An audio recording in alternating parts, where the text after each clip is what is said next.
Hello, everyone. Welcome back to the third and final webinar of the launch of our new version. You've all been extremely generous in your praise of Comosys, and the interest which the webinars have generated is truly amazing. It's pretty clear that you're liking what you're seeing, and that really makes me happy.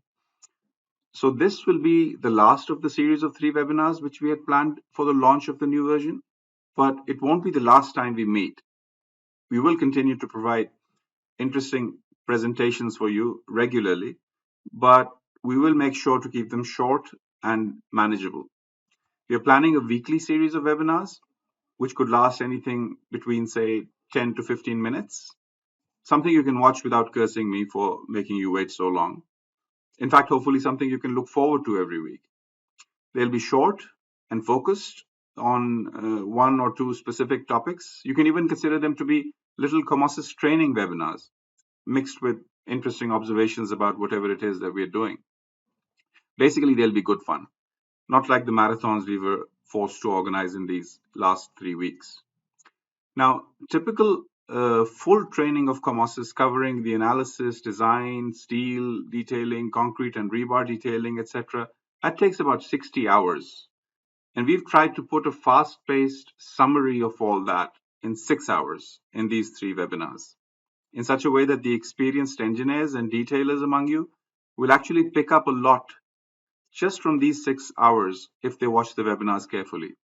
So while these webinars are not replacements for formal training, they've been designed to be like a quick startup guide for someone who's sharp and interested. The details, of course, can come later. So I would like all those decision makers who are interested in Comosys to request their engineers and detailers to actually watch these webinars a few times. It'll be even better if the decision makers themselves also spare a few hours from their busy schedules and watch this condensed training. These 6 hours will save your company thousands. So I think it'll be a good investment. I want you all to not feel hesitant simply because your teams haven't received formal training yet. Comosys is very intuitive to learn, and your teams and our teams are also here to help you just in case you get stuck. Now, let's get back to today. I'll try to keep it around 1 hour, but you know me. By now, I usually end up not keeping such promises. Anyway, let's get to the point and start our webinar. As you know, the main thrust for today are the analysis and design capabilities of Comosys. Once again, I will try and take you through the various steps involved in this process. I've created a little outline for myself, and I'll try to make it as useful as I can for you. So let's start with the basic element entry. And on the top, as you know, we have these menus, and we'll be talking about the steel and the concrete menus and the analysis and design menus today mostly. So if we come to the steel menu, you have over here your basic frame element entry commands. And you might be thinking that in normal typical analysis programs, you have basically one command to enter frame elements. You basically select 2 points and you keep entering your elements. But in Comosys, you've got 1, 2, 3, 4, 5, 6, 7 commands to enter, and there are actually even more beam groups. These are all beam groups, by the way.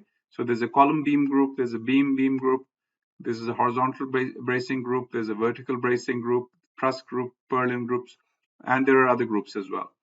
But the reason why we have these over here is because we want to automatically facilitate filtering and some other technologies which we've discussed in the other webinars like IntelliConnect and this and that. Now, so coming back to the analysis part over here, to enter elements, all of these commands basically work by selecting 2 points, except for the column, which works by selecting a single point. So if I were to select this column command and press any point, click on any point, immediately a column is created. It doesn't require 2 points. The reason why it doesn't require 2 points is because it takes the current work plane Z direction as the direction of the column, and the length of the column depends on if I double click on this column right now, then there's a parameter over here. This is the point which I selected. How much does it want the column to go below that point, and how much does it want the column to go above that point? So these two numbers basically define the exact position of the column. And like I said, this direction comes from the z-axis of the current work plane. So if I were to, for example, enter 1000 over there, it will extend the column 1 meter below the point I selected. And you can choose according to whatever your needs are. So now let me quickly enter a few more columns using the same command which we just talked about, and then go to the beam command. And then basically this one takes 2 points rather than a single one like the column. And we can basically create some beams on the screen. Now, as you can see on the screen, I have immediately started benefiting from using different commands for each beam group. So not only are the beams of a different color, and visually I can immediately tell which ones are the beams and which ones are the columns, but if I were to make a general selection and press enter, I can even see that beam grouping over here. So if I wanted to select only the beams, I could just double click on the beams and only the beams would then get selected. Now, if the benefits of that automatic grouping weren't clear in the simple case which I just did, let me just show the same thing to you on this large preheater model. Let me just go and select randomly like that. But what if I wanted to select only the horizontal bracings on the floors?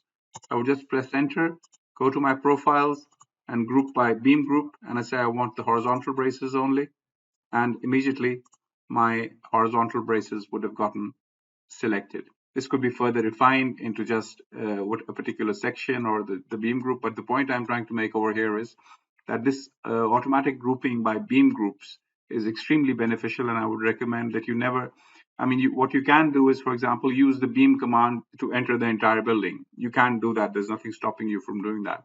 But make it a habit to, in Comosys, to always use the different commands which we have over here for the beam groups. The reason why they grayed out right now is because the model is locked, because this is an analysis model. But the point is that you always use the relevant command, which if you're entering a vertical bracing, use the vertical bracing command. If you're entering a horizontal bracing, use that, a truss, a purlin, a gird, depending on your need. Now, coming back to our small building, let's add a few more beams. So let me just go from here to here, from here to here. As you can see, I've just snapped to the midpoints of these existing beams, and so what we have over here are the snap options, and if I turn them on, you can see that the midpoint has been turned on, and you've got other things like control points, intersection points, perpendicular to, perpendicular from, parallel, etc. Different options are available. But when we say midpoint, what we mean is the midpoint of a segment, actually. So this was the original beam, and when I was entering this beam, I was snapping to the midpoint of this original beam, and I went from there to there. But now if I go to the beam command again, I come over here, there's another midpoint which comes up, and this is now the midpoint of this section of the beam. So what midpoint will basically tell you is that it is always the midpoint of the segment. So I can go like that, I can go from here, and this one will snap perpendicular, it's also the midpoint, and I can go from here to here, and it will snap from the middle of there to the perpendicular point at the other side. Now, one thing which I want to say is that if I zoom in there, for example, and I wanted to enter a plate, just like you can see that I can snap to any one of these points like that. All those are snappable points. But if I were to enter a beam, then those points it doesn't snap to those points, because it wants me to snap to the finite element endpoints rather than, because I could be very far, I could be working from this zoom level, and I could just go in there and say, okay, I want an element from there to there, and accidentally I could have chosen maybe this point when I was doing that. So by default, Comosys will not allow you to snap to these definition points, or rather not to the definition points. We call them control points of the members, but it will force you to snap to the definition points. Now, of course, you can override these options and you can snap any way you want if you needed to. But the good thing is that it will not allow you to make mistakes like that unknowingly. Now, since we're talking about finite elements today and analysis and design, we have to talk about nodes or joints as we call them in Comosys. Now, in Comosys, you don't create nodes separately and then connect elements to them.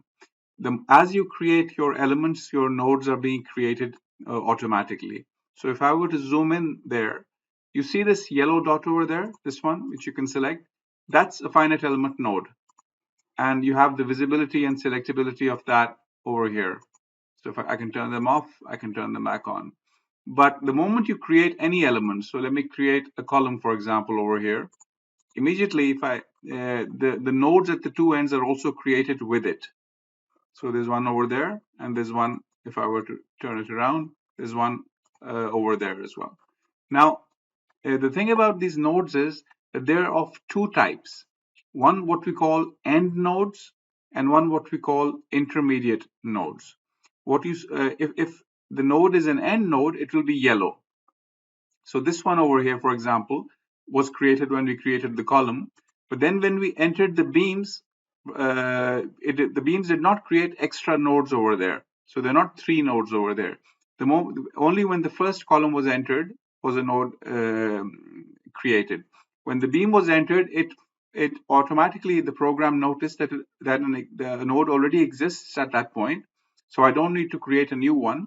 So I just use the old one, and the same for this one. So if I were to double click on this node, you will see that it says it has a number of connected frames to be 3.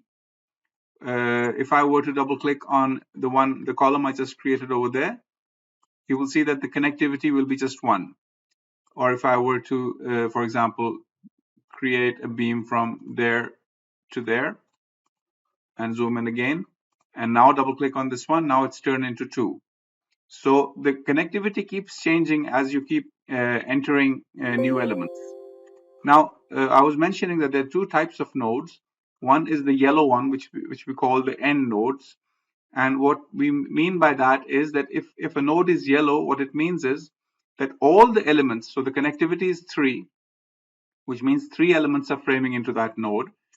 But the fact that it's yellow is telling me that all the elements are the end.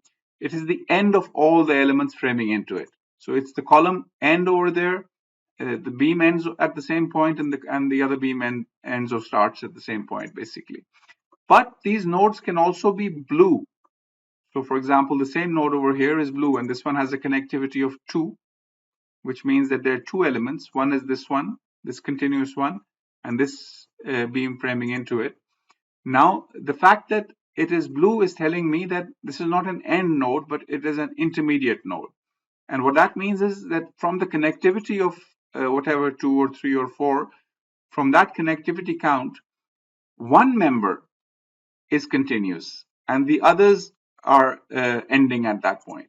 So in this case, the one member which is continuous is this beam, and the others might be. So if I had another beam, for example, from here to here, now if I double clicked on that, the connectivity would be 3, but still the same one. This one would be the one continuous one, and the other 2 would have to be end points. So if one of the elements is continuous, the node will turn blue. But if all are ending or starting at the same point or at that point, then the element will be yellow. Now, what you're not allowed to do is something like this. So, for example, if I were to say, let me find an example over here. Yeah, maybe I can do something like this. I can create a beam from here to here. Now, this one actually is going through this point over here, but there's another one going through this point as well. So you can't have 2 elements which are continuous at the same point. If you have that situation, you have to find another solution. You have to break that element at that point and re-enter it from the other side. Now, that might seem obvious. It makes sense that you shouldn't have 2 continuous elements going through the same point. Obviously, there'll be a huge clash. But in field detailing, you can have situations like this. So, for example, if I were to go to the midpoint from there to there, and instead of putting that to be behind, If I entered it like that, now this could be a valid real situation in which this beam is sitting on top of these beams, and in this case over here, one beam is going over. So at this point, there is a continuity in both the elements.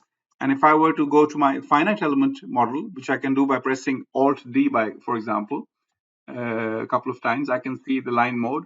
You can see that this line is continuous as well as this line is continuous, but no node is formed over there because right now they're oblivious to the existence of each other. They don't know. This one doesn't know this one is crossing over me because only one node can be continuous. And if you have a situation like this, what you would need to do is you would need to actually slightly raise this and give it an offset and then connect it so that then have these little connection elements between the two, and those connection elements will then create the relevant nodes. Right now, if you do the analysis, this one and this one will not have this contact at this point.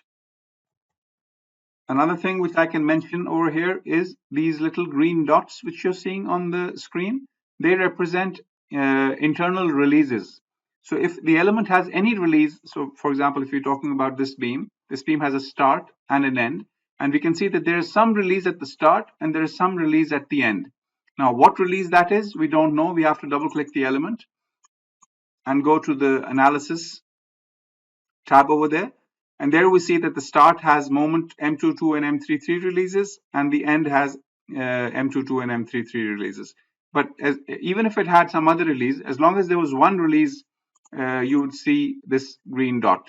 And there's a toggle, especially created in COMOSs, because in steel, it's extremely common to have these M22 and M33 releases at the ends.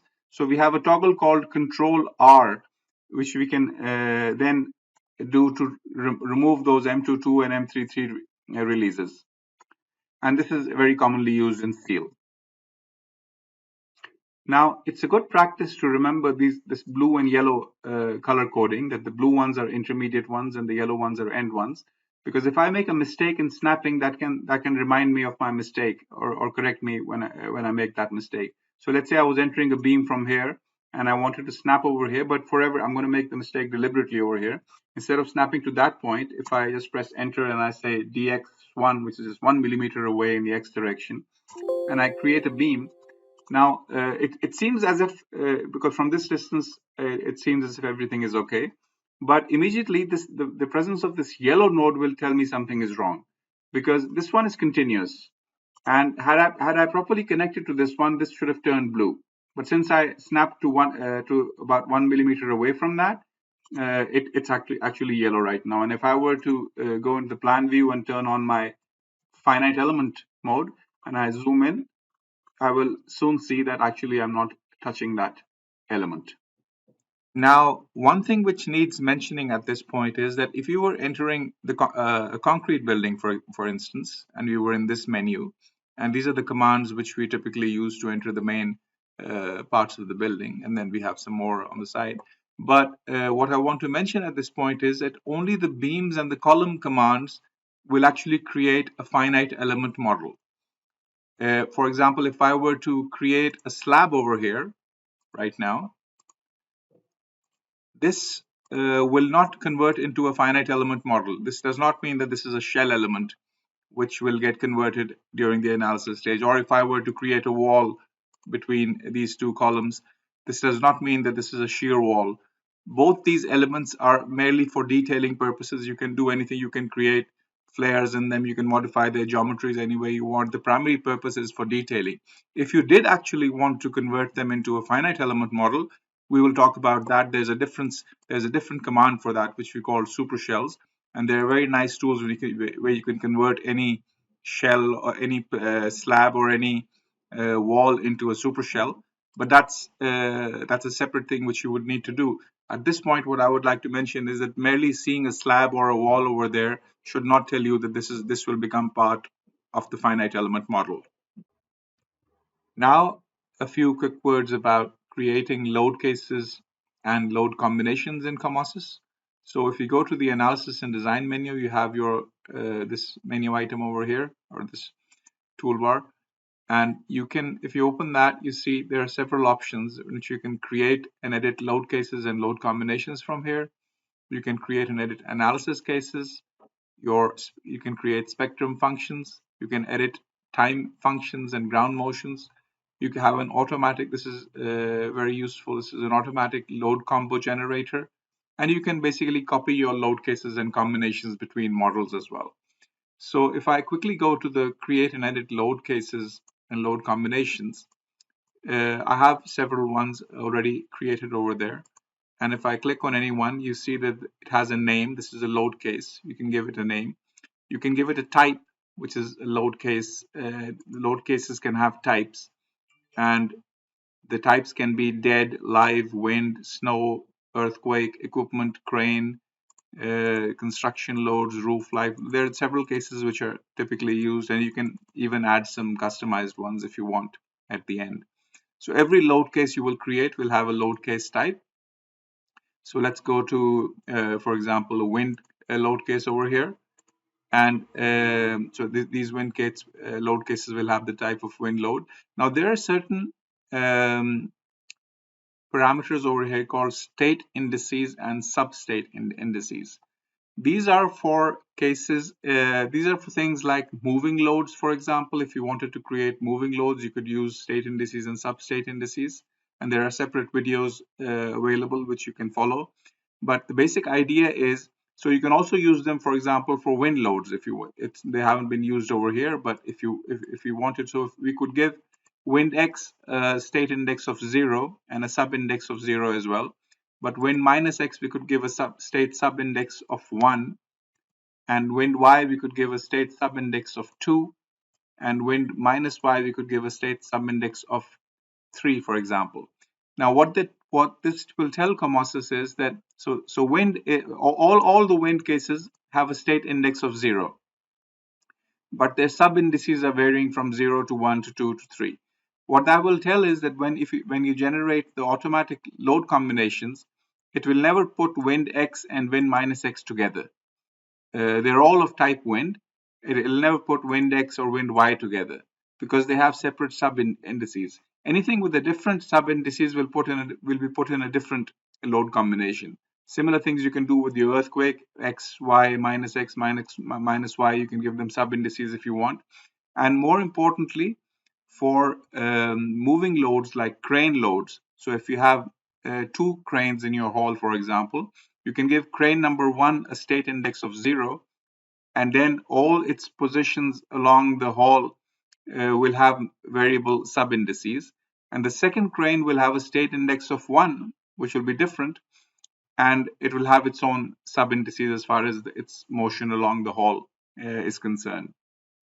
So what Comosys will do then, it will combine, it will now put the first crane in 2 places at the same time, but it can put the first crane and the second crane in the various combinations of all their sub indices, and that's a very powerful feature which the load combo generator uses.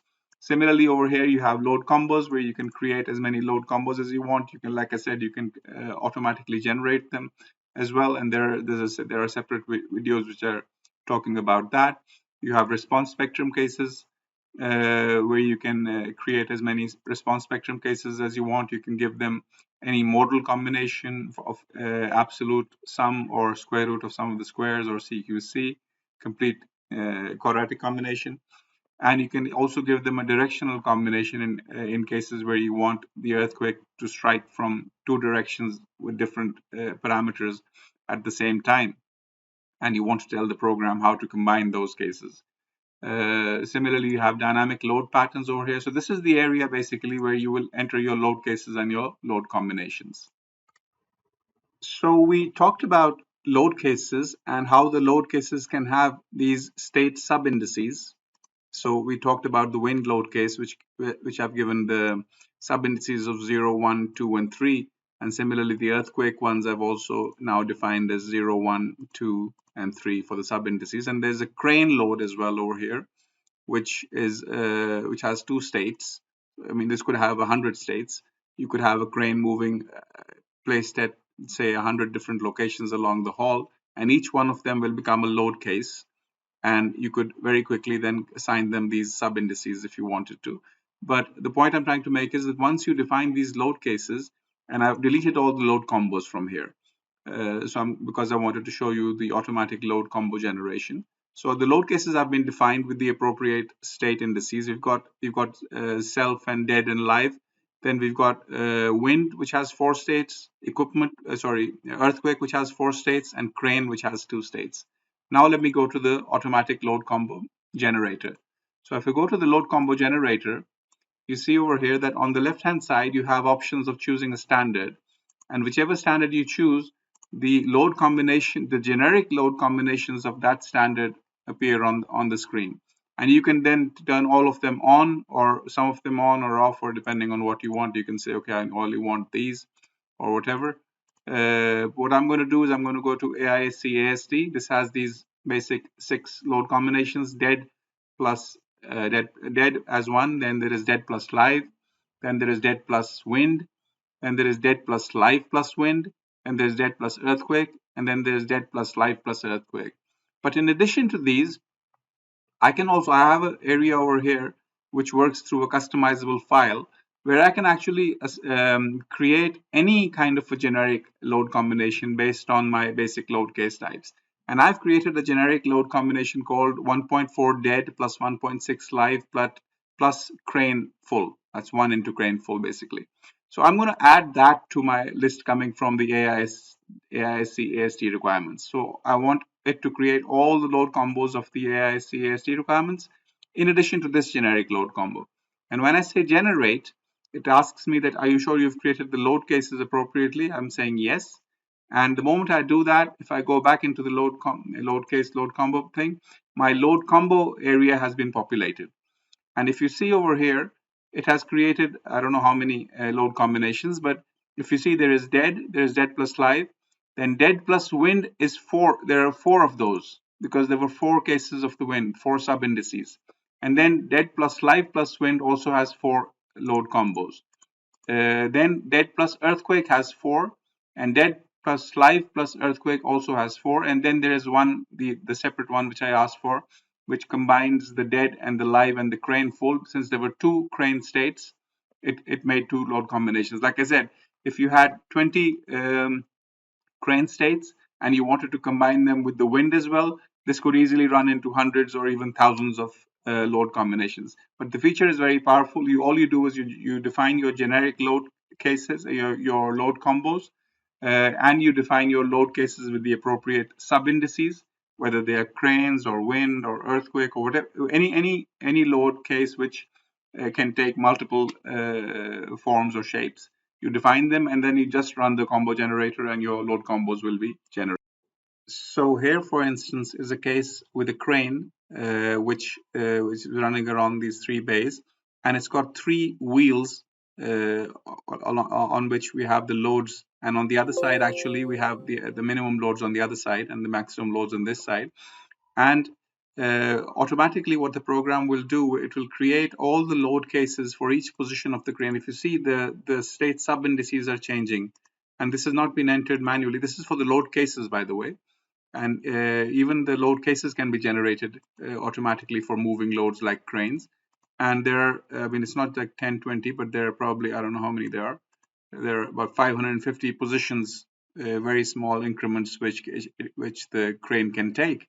And what it will do is create all the load cases, and if you want all the load combinations for you, and then what you can do is you can just simply run through them, and you can see how the load is moving on the screen, and the moment diagrams of the crane girder is also changing according to the position of the loads. And you can use this feature very conveniently for creating multiples of load cases and load combinations in Comosys. And if we were to keep moving, for example, we could see that the maximum loads would switch to the other side and the minimum loads to this side. And now you're creating the actions on the other side of the hall. And obviously the building itself is getting the loads from the crane transferred to the columns and then to the foundations as well. Now, coming back to the issue of load combinations, standards sometimes dictate that for instance, they will say that you can have a certain wind load on the building for the whole building, but for the individual girts, it will ask you to take a higher wind load because of gust factors or some other reason. So it will ask you to take a higher load for the individual for the design of the individual girts, but for the entire building, it will ask for a lower load. Now, if you put the higher load on the girts, then the entire building design will be affected, and you don't want that. So what typically engineers will do is they will create two copies of the model, and in one copy there will be the lower normal load which will be applied on the building, and in the other copy there will be the higher load, but this time they will only take the design for the girts, for example. Now in Comosys, what we have is we have an option called element specific load combinations. So when you create your load combinations, you can add other load. So for this is the normal load combinations have the wind factor of 1, but I've created an extra one over here in which the wind loads have been amplified by 40%. But for this particular load combo, I'm going to open this flag called element specific. So if you remember the name, it's dead plus live plus 1.4 wind, and I'm calling this one element specific. So when I do that, this combination will not be used for the design of the building. Where will it be used? If I go and select any GERT or multiple GERTs or whatever, if I double click them and I go to my design 2 tab, over here I will start seeing those element specific combos which I created. And now I can say I want to use this element specific combo for the design of this member. So now this combo will be used only for the design of this individual GERT and not for the design of the building. And this will save you from having multiple copies of the same model again and again, and then going through them for your design reports and this and that. Now, once we are done with defining the load cases and the load combinations, we would naturally like to proceed to the stage at which we define the loads on the building. And there are many ways to define loads on the buildings, and some of them you can see on the screen right now. You can assign joint loads, you can assign frame loads, and inside the frame loads you have several options for uniform loading, concentrated loading, trapezoidal loading, and temperature loading, and you can select the load cases, etc. over there. You can also define monorail and crane loading, which we kind of saw a bit. And you also have surface loads for shells and this and that. But I want to start off with something which we call the load transfer polygons. And these are extremely powerful polygons which can be used to transfer loads on your floors, on your facades, on your roofs, or basically on any plane. As long as there's a plane available, you can use these load transfer polygons to transfer loads on that plane. So what do these load transfer polygons look like on the screen? So let me turn on their visibility from this section over here where you can turn on the visibilities of all the objects in Comosys. And over here on the right hand side, you have floor polygons and you have your visibility and your selectability options. Every object in Comosys has visibility as well as selectability. So I turn on the visibility and the selectability of the floor polygons. And when I do that, these orange polygons appear on the screen. And these are what we call the load transfer polygons. They can be double clicked. They have their own property editor, which we will talk about. They have properties according to which the load can be transferred in both directions or in one direction. If then according to your need, you can, for example, double click on that and you can change the load distribution to two-way rather than one-way, or you can bring it back to one-way, or you can keep it automatic depending on your needs. But this is what the load transfer polygons look like. And now I will talk about how you actually go about creating them. So here I am on this floor. The level of this floor is 15,900. And I want to create those orange polygons you just saw on this floor. So what I do is I go to this floor menu on the right side, on the left hand side, and I create a floor called 15,900. The name can be anything actually, but I'm just giving it the same name the view so that I can recall it easily. And it appears over here in the list of the already existing floors. And now all I need to do is I go to my frame load command.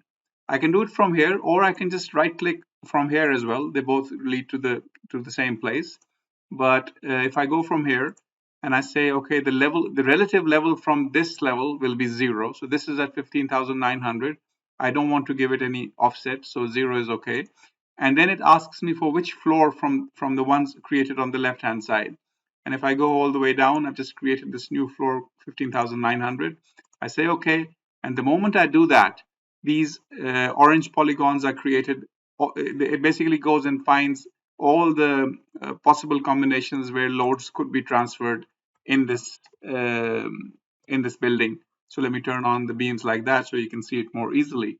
It finds every possible area where you could have a load transfer. And for that possible area, depending on how the releases of the elements are, it also suggests a load transfer direction, which you can then modify later. You can convert all of them to two-way or all of them to one-way.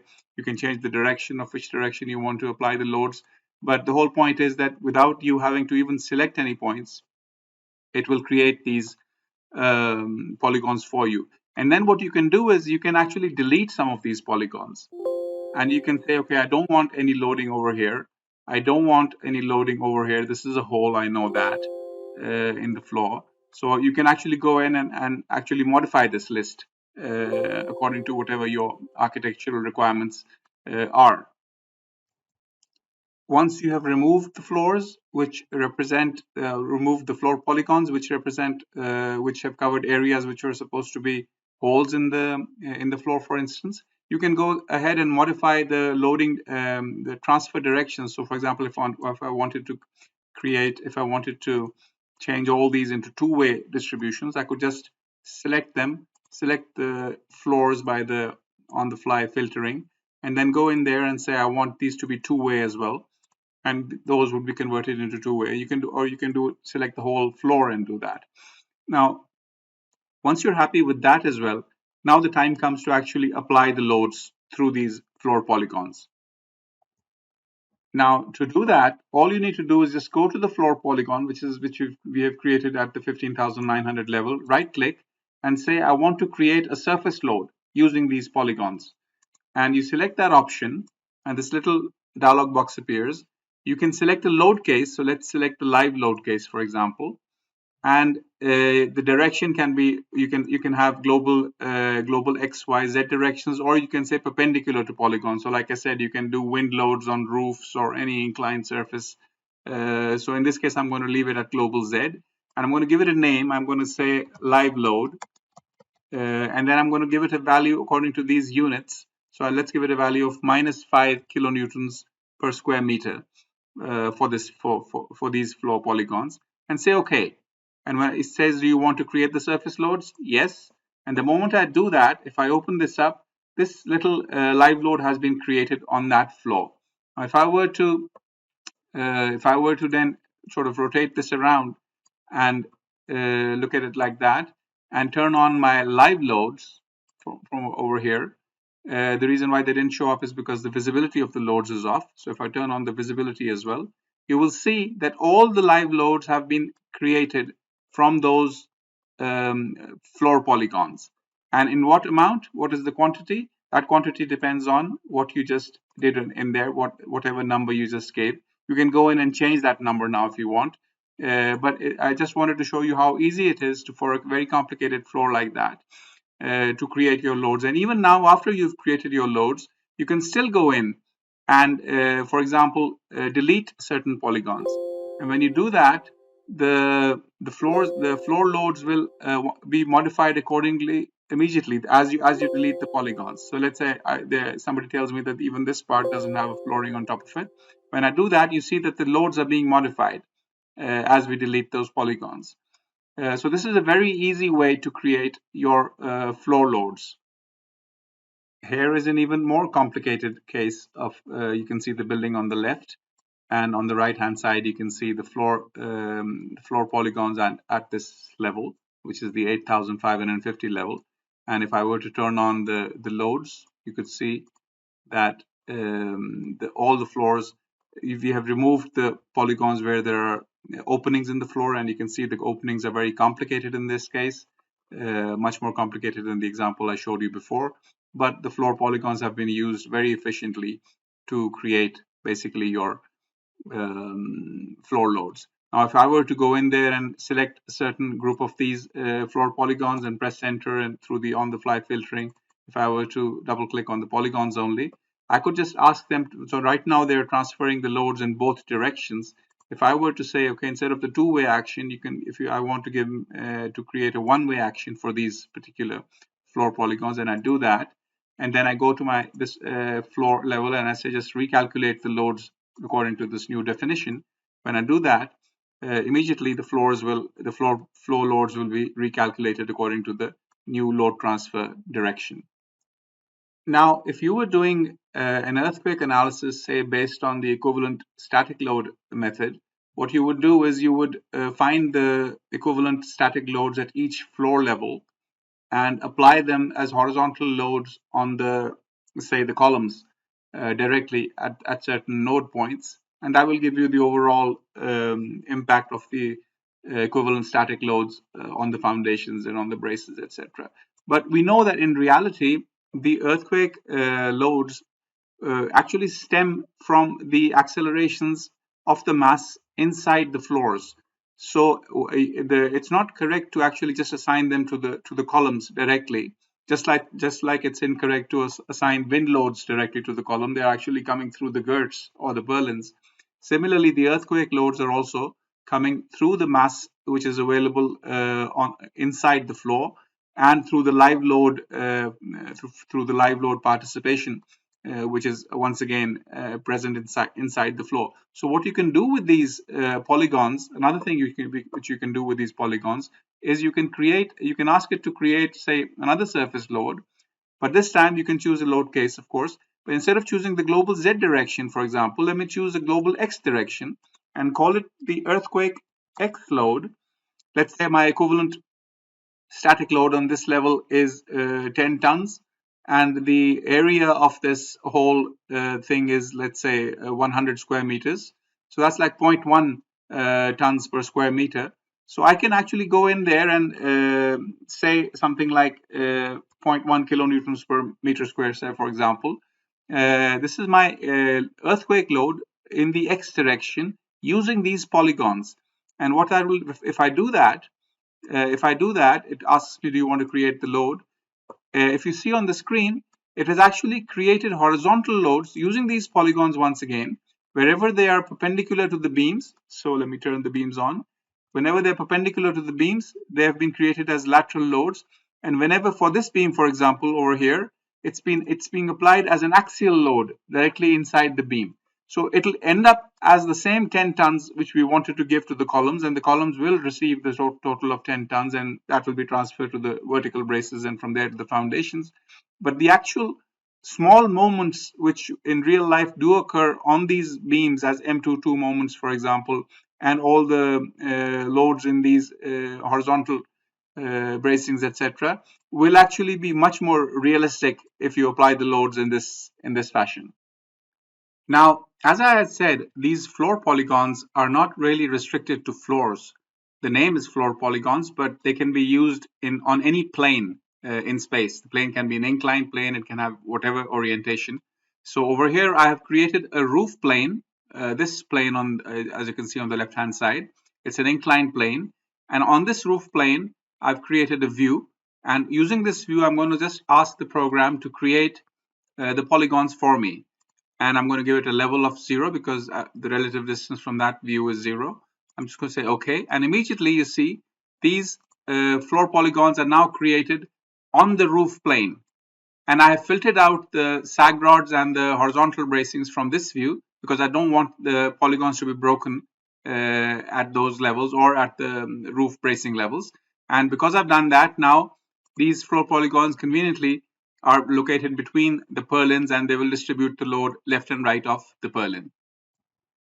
And now that I have the polygons, I can once again conveniently take them and I can right click and say create surface loads. I can say, for example, I want to create a snow load. I'll say perpendicular to polygon this time because the polygons are inclined, and I want to create a load which is, let's say, the roof wind load. I shouldn't say snow load, but snow load is vertical. But let's just put it in snow load for the moment. Let's give it a name, roof snow, and assuming that it's actually in the direction of the wind. But I'm going to give it a value of 1 kilonewton per meter squared. And the important thing is it's perpendicular to the polygons, and that's what I wanted to show. So when I say OK and it's created, the snow load option is open. And as you can see, the roof loads have been created perpendicular to the polygons, as you can see over there.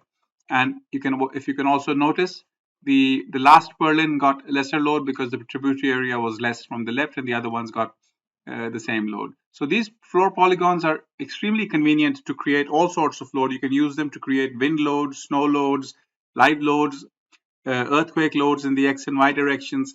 Basically anything which resides on a plane, you can use these polygons to create. Now, without wasting too much of your time, I want to move on. So I'll just show you that there are obviously you can assign joint loads. You can select any joint and give it a joint load in the form of forces or moments. You can assign joints displacements as well. We'll talk about them later. You can assign frame loads. So if you were to select any particular frame and you went into the frame load command, you can actually assign uniform loads or concentrated loads or trapezoidal loads or temperature loads, and you can, for each one, you will have different parameters to enter in the dialog box. And you also have these other ones which we talked about. I won't be talking about the area loads which are applicable on shells, or area loads or line loads or point loads on shells. We'll get to them when we talk about shells.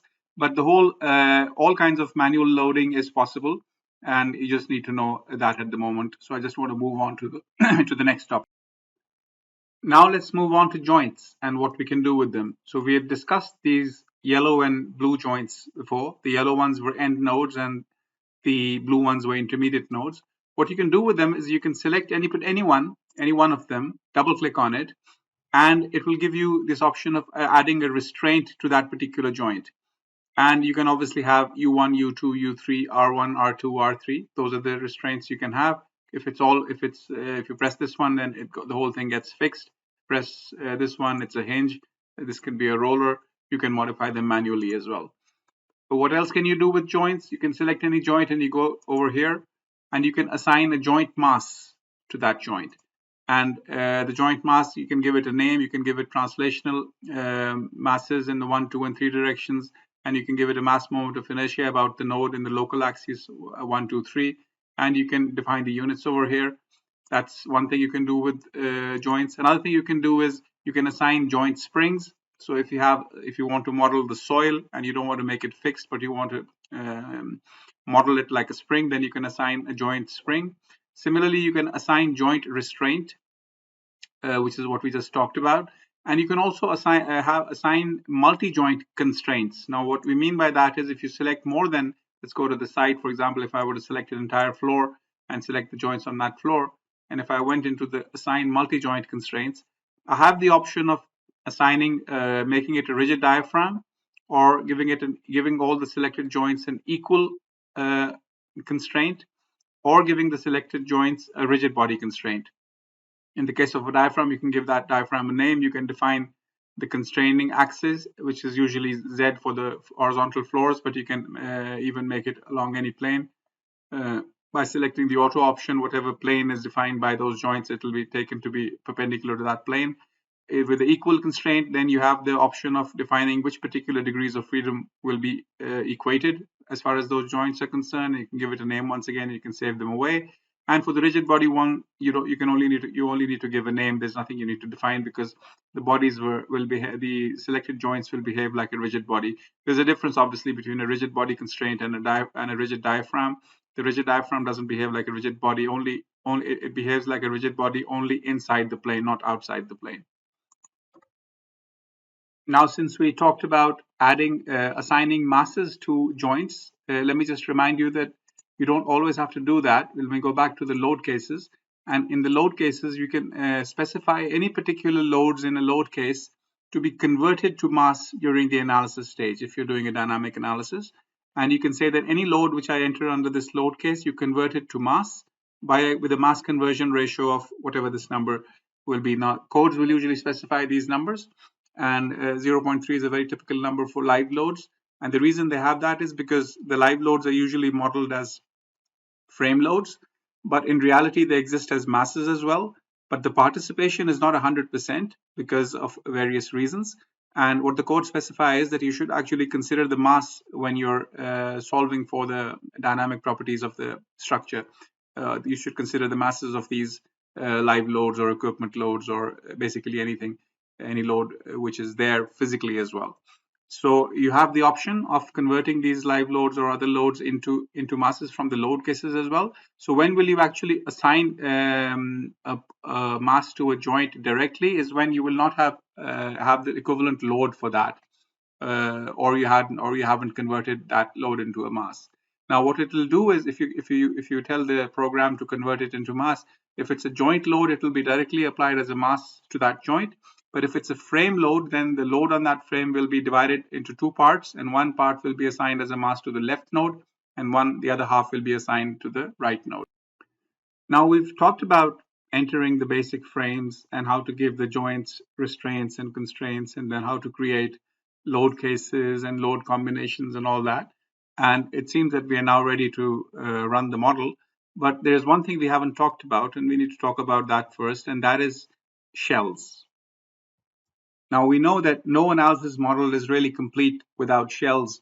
Maybe not that much in steel, but especially with concrete structures, we have to model a lot of times our shear walls and our slabs, etc., using shells. And so I need to tell you about the various features we have in Comosys regarding shells. Now, the first thing which I need to tell you is that in Comosys, you don't enter shells directly, but what you do enter is something we call supershells. And supershell is based, so I'm going to enter a supershell. And what you do is you simply go around the entire floor, for example. So let's let this be the entire floor. And the supershell appears in front of you. Now, if you double click on that, you open the dialog box of the supershell, and here you can change how it will be drawn. So I like the contoured solid. There's the thickness of the supershell, 200 millimeters at the moment.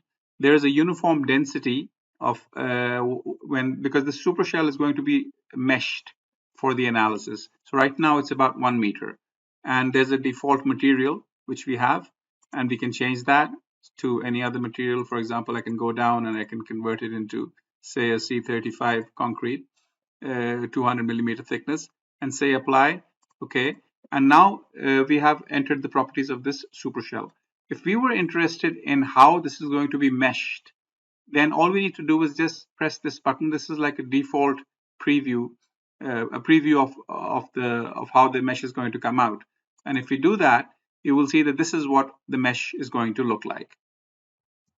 One thing I want to say at this point is that these beams you see over here, because the supershell will be meshed like this at these points, for the finite stiffness matrix assembly, this beam will also be broken into little parts in the background. You won't notice that, but in the background, while it's assembling the stiffness matrix, in order to have a continuity in the displacements, these beams, wherever they're touching the supershells, they will be broken down into their own subparts.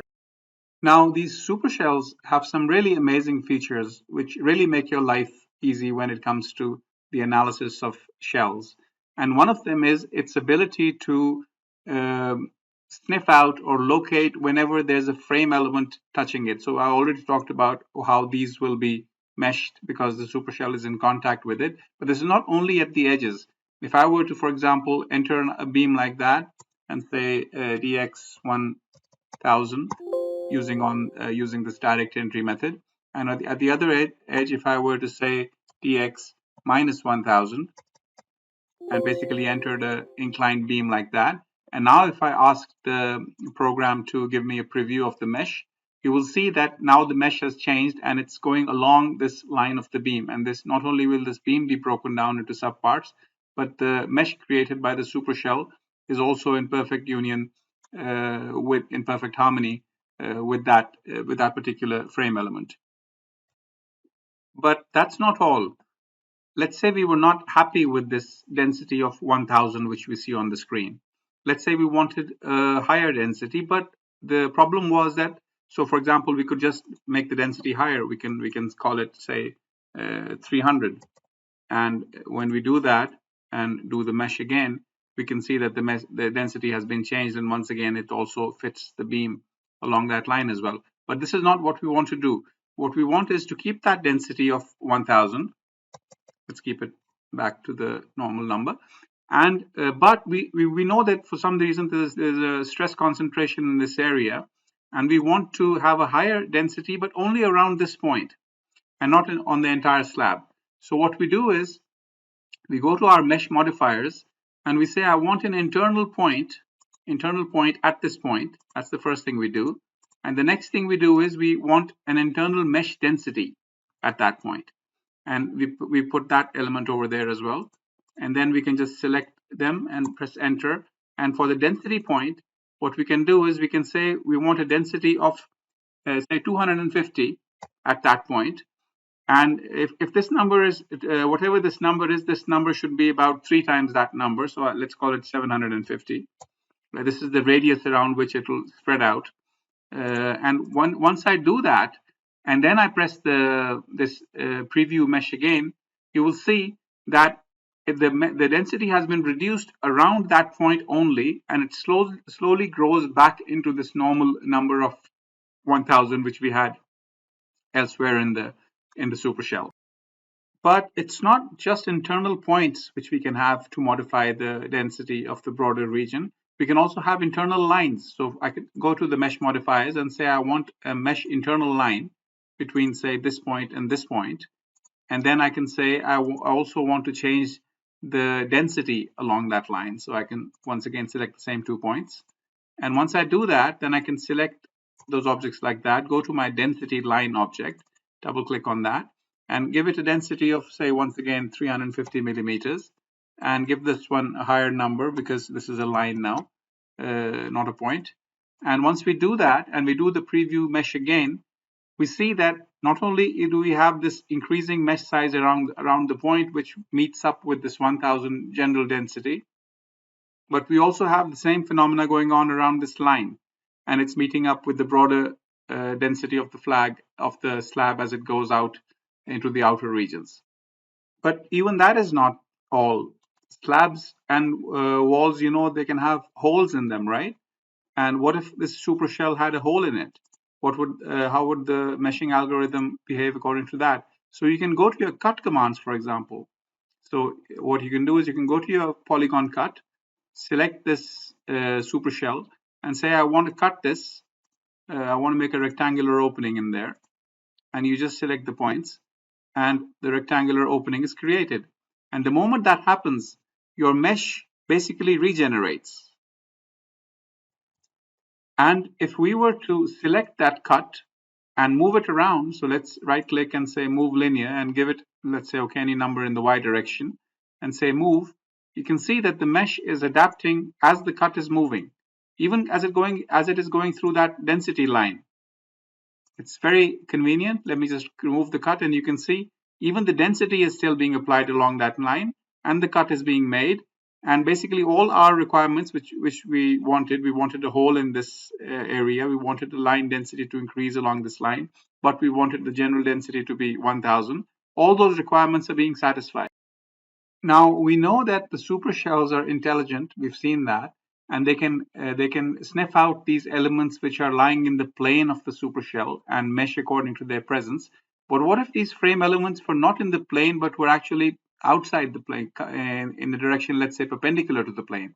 So let's say we had a column sitting at this point on that slab and another one sitting at this point. Now these are not inside that plane. So let's make a beam on top of it as well. And let's make matters even worse. And let's go to the analysis tab and create a new super shell, which is like a shear wall, or like a wall, let's say. And let's create it like that. And let's double click on it. Let's change the color just for convenience. And make the settings, turn it into a concrete element. And let's give it, let's say, a different density of 350.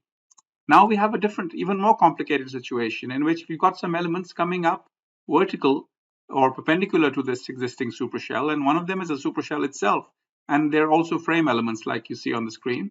What will it and the density of this particular supershell is 350, while the overall density of this one is 1000.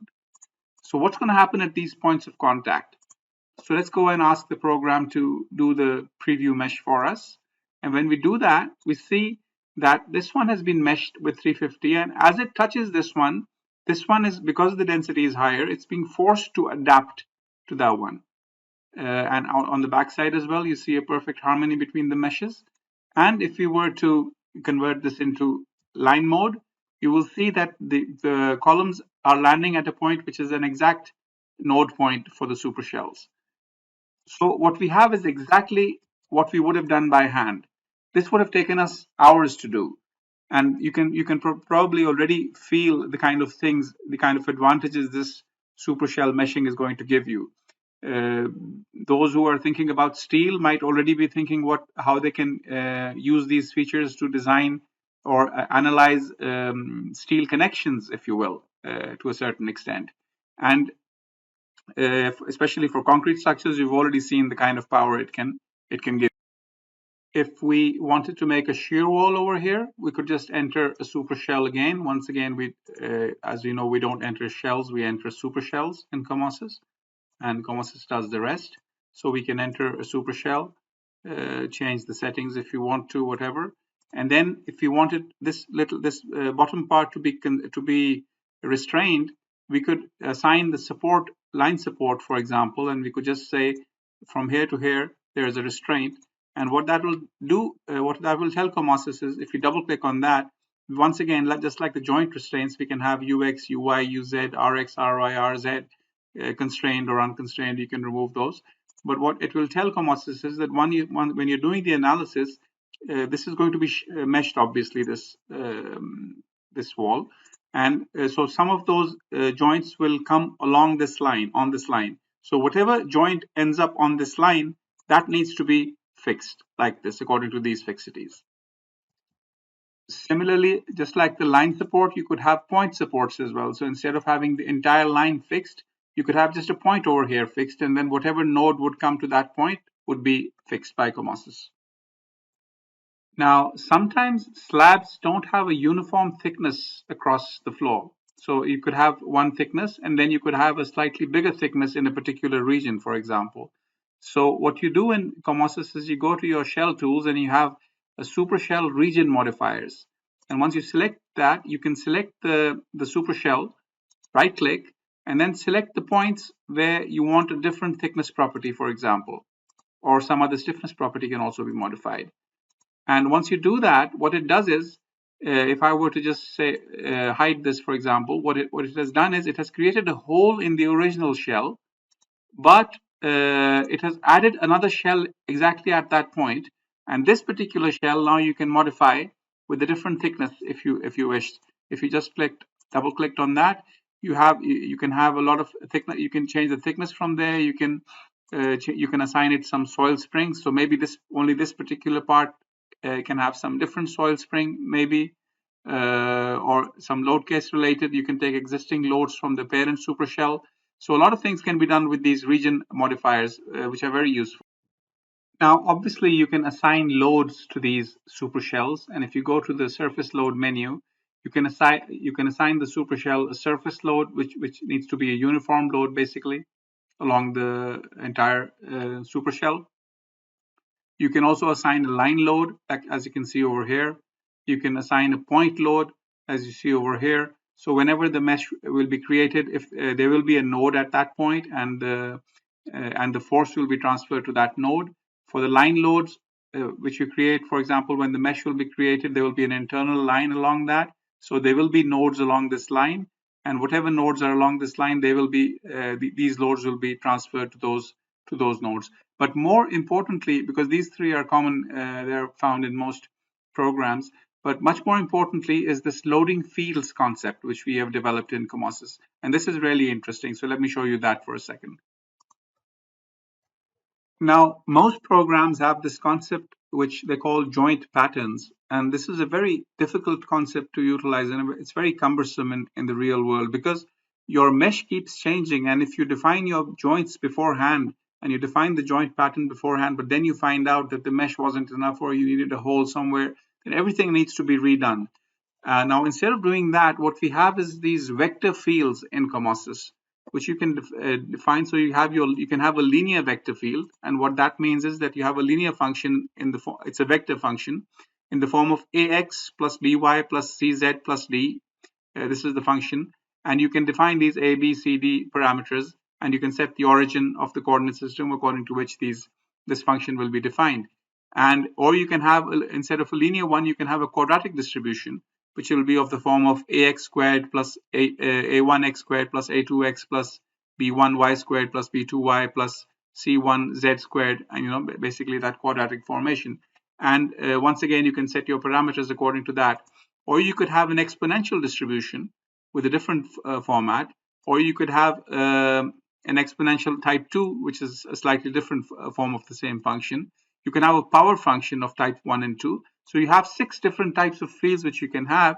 And then you can also tell the program that although this field can have both negative and positive values, but I want to only use the positive, I only want to use this where the values are positive or 0, or only where the values are negative and 0. And then, since it's a vector field, wherever it runs into the coordinates run into the actual supershell. So this is the supershell at the back, and this orange is the vector field. Wherever it will hit, so whatever the coordinates of the supershell will be, this vector field will have a value because it's a vector field defined at all xyz coordinates. So whatever the xyz coordinates of your supershell are, the vector field will assign a force at that point according to its own value at that point. And this is extremely powerful, so it can be used in silos for the internal loading of the materials, which are usually not linear functions. There are different kinds of functions are used.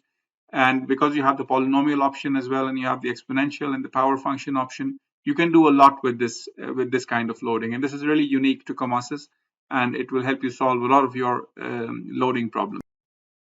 Here I've created this little 5-story building, concrete building. It's got 5 floors. I've put one supershell on each floor. It basically encompasses the entire floor, one on each floor, like I said. Then I've got these shear walls, one on the left and one on the right. And the thicknesses of the shear wall is about 20 centimeters, and the thicknesses of the slabs are also 20 centimeters. I think that's the unit, yes. And I have loaded it basically to give a uniform vertical load on each of the supershells in the live load case. It's about, I don't know, about 200 kilograms per meter square or something like that. And then I've given it some wind X loads and some wind Y loads. And basically, I haven't gone into the detail. I just put some loads at the top level and some loads from in the X direction at the top level and the Y direction at the top level. And those are in my wind X and wind Y load cases. And now what I will do is I will run this analysis in front of you. So what it will do is it will create the mesh at runtime. Like we discussed, we could have had holes, we could have had line loads, all sorts of things would have been possible. But I just want to show you the results of how we check the results of the supershells. So let's run the analysis in front of you. It says the project is going to be saved. Do you want to continue? I say yes.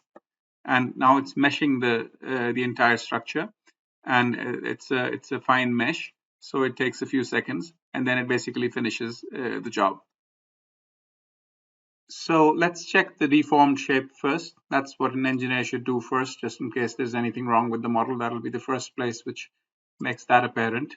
So if you press that button, we come to this different page, and where we have these options to play around with the deformed shape, and we can rotate the view over here like that as well. And what we see is the live load case. Like I said, we had entered the live load case in which there were vertical loads, wind X and wind Y. So right now we are seeing the live load case, and we can, like I said, turn it around to see from various angles. If we press this animate button over here and say start the animation, we can see how it's going to deform. And while it's deforming, while it's animating, we can also turn it around. One thing I can do is I can change the load case to wind X. And when I do that, I can turn it to the side as well, and I can see how it is deforming. Once again, I can turn it to wind Y, and this time it's the other direction. And like this, I can easily inspect what's happening with the deformed shape. Now let's get back to the structure itself. And over here, you have this contouring option. And if I press this button from here, this submenu appears. And if I go in there, I can set the settings for how the contours will be plotted. So let me do that. So over here, I have the option of plotting either forces and moments on the supershells or stresses on the supershells, or we also have soil pressures and surface displacements, surface loads, and even areas of steel. So I'm going to start off with the forces and moments. And once if you choose the forces and moments, then you have F11, F22, F12. These, as you know, are the shell internal forces. F max, F min, M1, M2. Let's keep it at M1 because we're going to look at the slabs right now. And over here we can have a customized range for the output as far as the M11 values are concerned. We can choose to create contour lines or draw the mesh, etc. Let's just leave it like that. And after doing the settings, we just basically press this button over there, and it's going to create the contours of the results of M11. And on the right hand side, you see this legend, which tells you what are the minimum ranges of the stresses in whatever units you have over here, and what are the maximum you see on the screen. And this is a very easy way to inspect the results. Now, if we were to choose the wind Y direction, for example, to see the results, and go inside and set it to F22 instead of M11, because we want to now see the internal forces in the shear walls.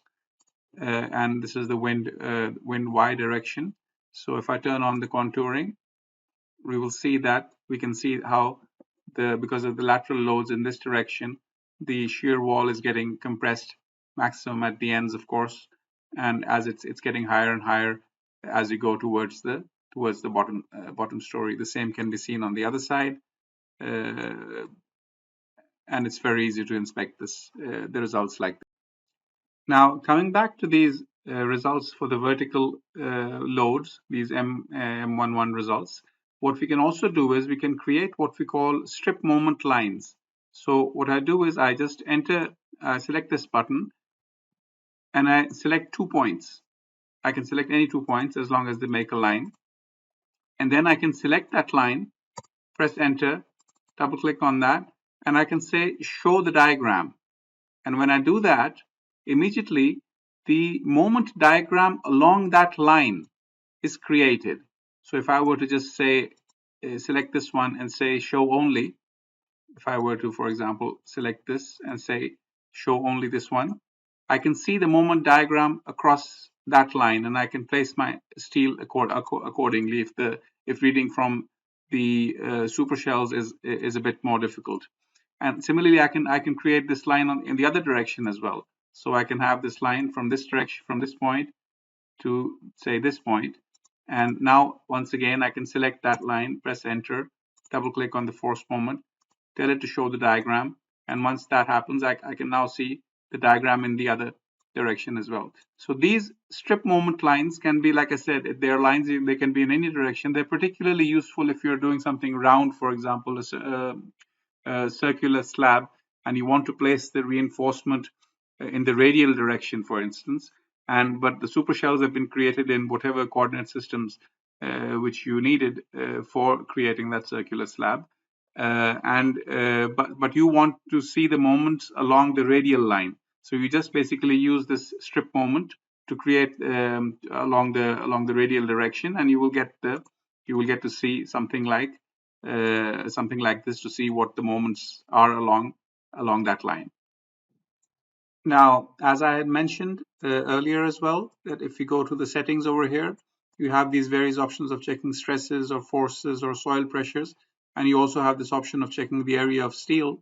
And if you select that, then you have these options of checking the top surface area in the 1-1 direction, bottom surface area required, the area of steel required on the bottom surface. Similarly, along the 2-2 direction for the top surface and the bottom surface. So let's just check for the top surface what our requirements are.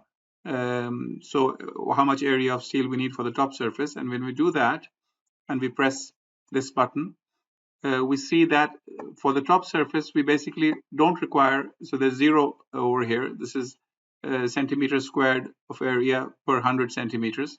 So we basically don't require anything in the middle. We only require the top surface area in this region. And we can check how many centimeters squared are required using the legend over there. Similarly, if we were to go back in and check for the bottom surface, we will get the opposite result, or some, because then we don't need any bars in this area for the bottom surface, but we basically need it for the bottom. And over here also, if we know how much minimum reinforcement we're going to provide anyways for the slab, so let's say we're going to provide a certain minimum reinforcement and we know what that number is, so we can put that number over here. And so what it will do is it'll only tell you about the areas where even that minimum is not enough. So if I change the minimum over here in the customized range session, what it will tell us is that your minimum is basically okay everywhere as far as the bottom reinforcement is concerned, but these areas require reinforcement. This is from the range from the minimum to the maximum. The blue areas basically won't require any because you already have the minimum over there. So it's a nice way of checking wherever you want to put some extra reinforcement. And if it is not concrete slabs which you're designing and you're interested in steel plates and their stresses, then in that case you will obviously go to the stresses section and probably be more interested in the von Mises stresses, and you can easily then tell which areas of your structure are being pushed to the limits, and then you can increase the thicknesses of the plates in those areas. Now there's one very handy little feature which I just want to talk about for a few seconds and then move on. And that is if you go to your Supershell tools menu, you have the option of splitting supershells and converting plates to supershells, but there's also this option of converting any surface into a supershell. And this is pretty handy, and at times it can really help you quicken your modeling time. So what you do is you basically just select this, and then you can select any surface on the screen. So let me just select this I-beam flange and this I-beam web and the back of the flange again, and then this web and this flange and this bottom flange, and for the column as well, this one and this one, and for this plate and for the plate at the back. I'm just doing random selection right now, just to give, and maybe I want to select this plate over here as well. And I right click and I interrupt. And if I go into my visibility settings and I just open my supershells right now, you can see that supershells have been created for that area, and I could have continued clicking. And then obviously you have to now go in and do the rest of the modeling. But this will, if you wanted to, for example, somehow model this connection, or it could have been some other instance where you could have used the surfaces to create your supershells. Now each of this is a supershell. You can go in, you can change the density, you can change the thickness, you can use all the features which you talked about for internal lines and internal points, and you can have your points of the bolts, for example. You can have little elements connecting them and stuff like that. But this is just something I wanted to mention, because it is very useful in quickly creating supershell models from something existing which you have on the screen. Now let's talk about viewing the analysis results on the screen. So we can do that in both tabular as well as graphical form. So if I were to select a column, for example, and go over here and say I want to see the joint, the element analysis output tables, we can select any load case which we want from here, and for that column it will tell us about all, because this column is a huge column. It's going from this story all the way 2 stories up, and these stories are pretty tall. So it'll give it from the start segment 1, segment 2, segment 3, all the way down till the end of the section. And you can even ask it to increase the number of points for each segment, and you will see all your 6 major results: your axial force, your shears in the 2 directions, your torsional moments, your moments M22 and M33, etc. If you want, while the table is open, you can switch to another element. If you want, you can select multiple elements, and the entire tables for all those elements will be presented to you in tabular form. What you can also do is to select any element, and then instead of the tabular format, you can do it as an internal force diagram as well. So once again, I've selected the same column and I've chosen the live load case, and I can move my mouse cursor over the column, and I can see the actual values in whatever units which I want. And I can see values for the axial force, the torsional moment, the bending moments, etc., and even the deflections, depending on what load case I choose. If I wanted to see the results for the entire building in one go and not element by element, I could just go to this command over here and say turn on my M33 moments for the entire building. And then I can zoom in and see what their relative values are. If I select a particular element, then the values of that particular element will be shown. If I just don't select anything, then everything will be shown, but that obviously becomes a clutter depending on how complicated your building is. But what you can do is you can go and select any particular element, and then you will see the values of whatever moment diagram or shear force diagram which you are printing on the screen. Now, let's say we are in this view, which is a plan view, and I wanted to look at the M33 moments, for example, for the elements which are visible in this view. If I press that, I'm not going to see much because the M33 moments are out of this plane. So what I have the option to do over here is to say project to the current view. Now, if I do that, then my M33 moments are projected to this view, even though they're actually in the other direction.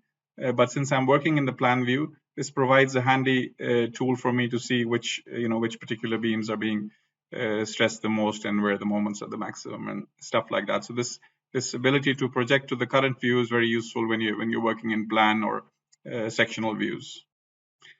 Now I want to move on to the design capabilities of Comosys.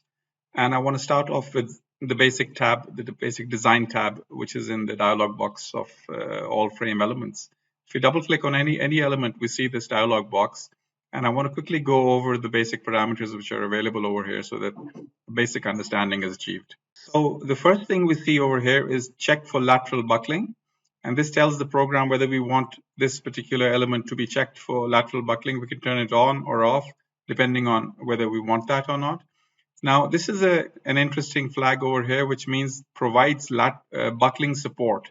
So what this tells the program is whether this chosen element actually becomes a supporting member for other elements. So for example, if I were to choose this particular beam and double click it, and I say that this one does not provide buckling support, then the buckling lengths will be calculated as if this element does not exist. And these ones exist, but this one does not for the beam, for example. But if I were to open that back up, what that will tell the program is that this particular element will support the elements it's connecting to. So it's connecting to this beam and to that beam on the two sides. And therefore, it will provide buckling support for them. Now, this obviously depends on, maybe this is not a good example, but if we had, for example, girts over here or roof purlins, you might or might not want to include them as providers of buckling support for the column. In industrial buildings, it's very common for the girts to be removed temporarily for maintenance purposes and this and that. So although they do exist, but you might not want to consider them for your buckling support. Now, continuing with the tab, there's this thing called forced. What that tells the program is that you don't want this element to be designed by Comosys. You want to force this particular section. You don't want any optimization. Maybe there's an architectural requirement, maybe there's some other requirement, and you don't want to basically allow the automatic algorithms which work for design to act on this element. You can tell whether it's a rolled section or not, and that obviously can change the design. This is important. So for example, in columns, the columns might be braced in this direction, the main direction, or in the web direction, or they might not. And depending on whether they are braced or not, whether the structure is braced or not, you will turn on these checks. Here you have something called the design restriction, which I'll talk about in a second. More importantly, over here you have your design sections, which I'll talk about when I'm explaining the design procedure.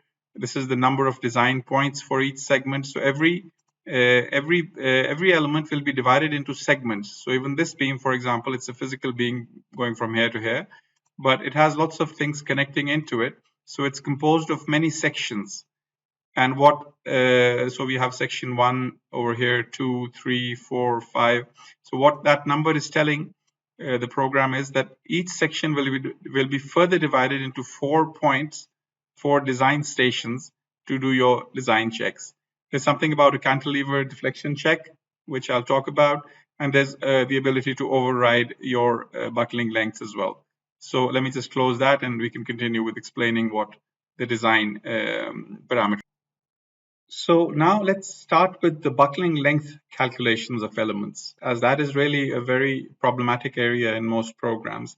And a lot of, if you actually input your structure according to the detailing requirements, then the programs really mess up to when they have to calculate the buckling lengths.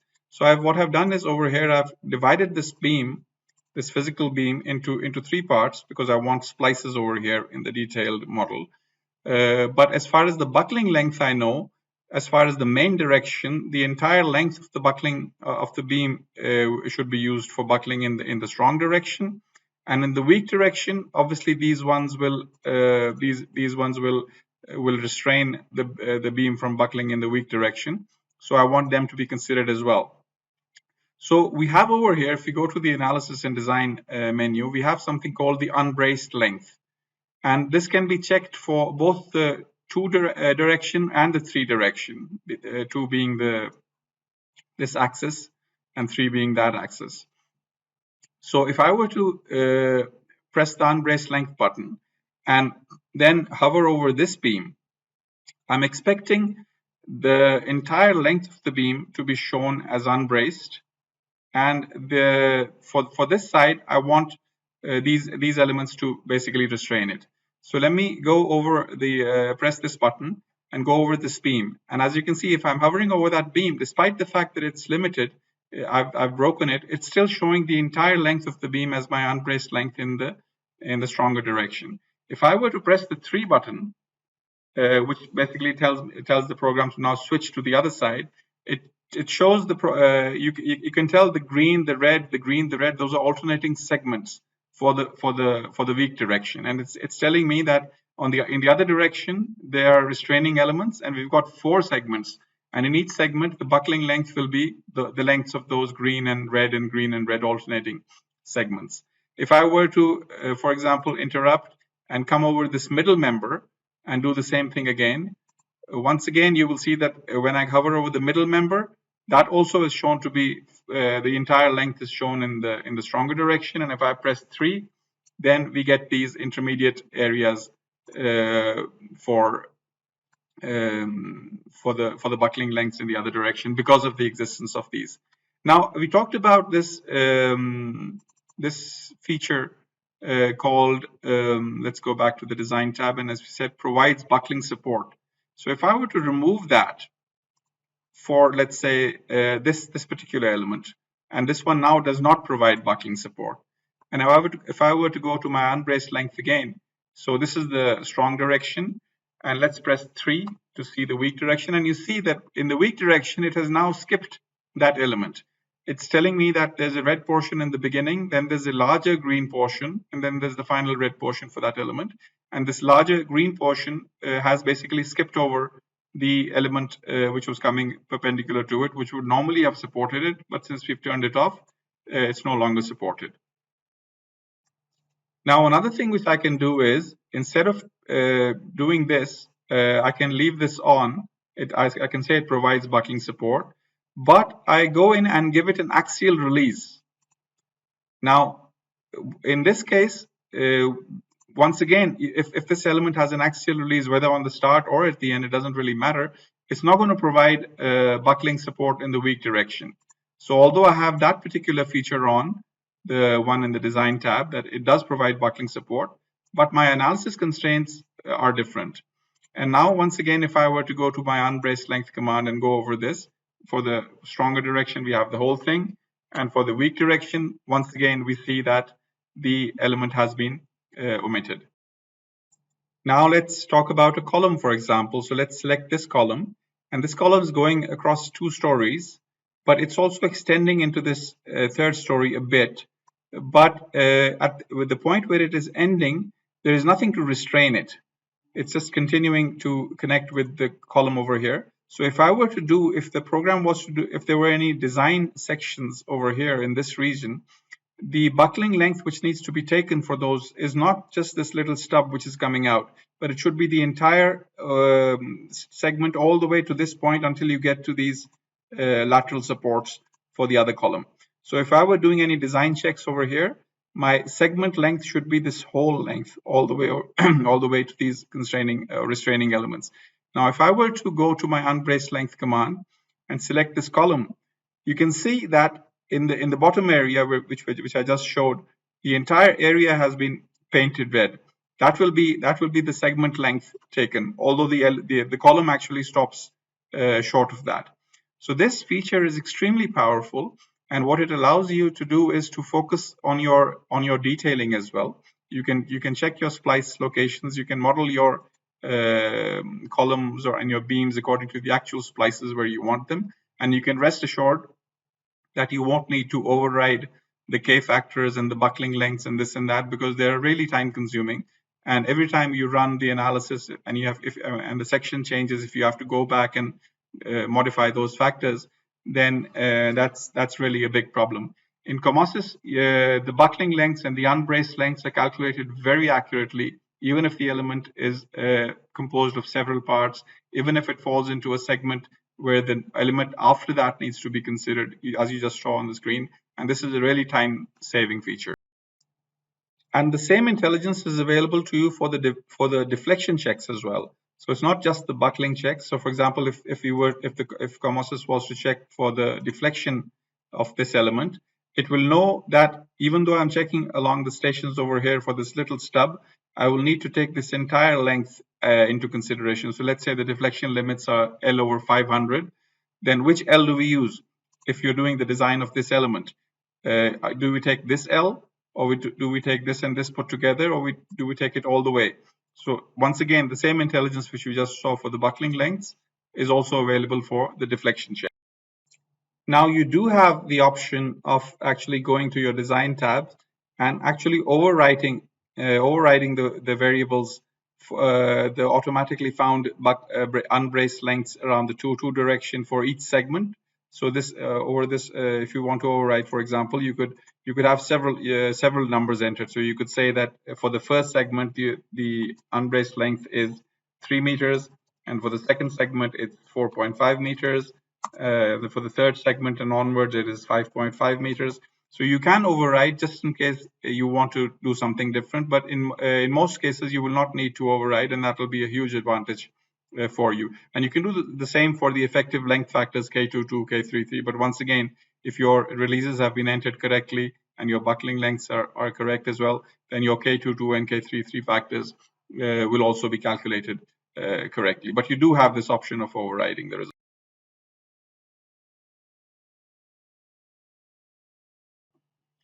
Now, I want to talk about a concept which I feel is extremely important as far as the design process is concerned. And this is something we call design restrictions. Now, as you know, in most programs, when you want to get something designed, what you typically say is that you use sections of that particular family, for example. So let's say IPE family, and the program will go through all the members of the IPE family and find one solution for you in that design loop. Now, in Comosys, we've gone a few steps beyond that, and we've created this concept of design restrictions. And what design restrictions you can create as many as you want, and then you can assign those to any element which you want. But what does a design restriction look like? So let me open up this existing design restriction. And what this is saying, you can give it a name. So I can call this beam or column or vertical bracing of bottom floor or beams up till the second floor. As many names as you want, as many design restrictions as you want. But in each of them, you can put multiple families to begin with. So you can say that I want you to try the HEA family. And then if it doesn't work, go to the HEB family. And if that doesn't work, go to the YP family. If that doesn't work, try this one. And if that doesn't work, try this one. And for each one of those, I can have further limitations. I can say that when you're trying the HEA family, you should only use those with a height of greater than 300 millimeters, for example. And since I'm designing particular beams, I want the flange width to be greater than or equal to 150 millimeters. So while you're going through the entire family, make sure you're sorting out these constraints. And you can also go into the manual selection and say that, okay, when you're doing the HEA family, don't check for all the available HEAs, but check for these ones and these ones and these ones, and don't check for the rest. Well, this is a very powerful feature. And you can also tell it to limit your lambda. For example, if this is not for beams, but say for vertical braces or horizontal braces or columns, you can limit the lambda if you want, the buckling length related lambda values. And you can, but one other thing you can do is, for example, if you're doing it for vertical bracing, you can create a design restriction. Let's create another one, for example, and call it VB. And you can say that when you're designing the vertical bracing, I want you to try single angles. So you double click on that, but then you want to try your twin profiles as well. So for that, what you do is you go to your twin section over here, and you say, I want you to try back-to-back angles after checking single angles. And if that doesn't work, I want you to try cross angles. And if that doesn't work, I want you to try back-to-back channels. And if that doesn't work, try face-to-face channels. And if that doesn't work, I want you to come back and do an HEA section for the vertical bracing. So you can have a complicated design restriction set up like this. And for each one of them, you can have limitations on the HPST values. For the cross angles, you can say when you're doing that, put a distance of 12 millimeters between them. For the back-to-back ones, you can say you can have the same distance depending on your detailing requirements, etc. So you can have very complicated scenarios, and you can also have this feature called a use priority. Now, what that means is that it will first go through the angles. It'll then try the back-to-back angles, and then the cross angles, and then the back-to-back ones, and this and that.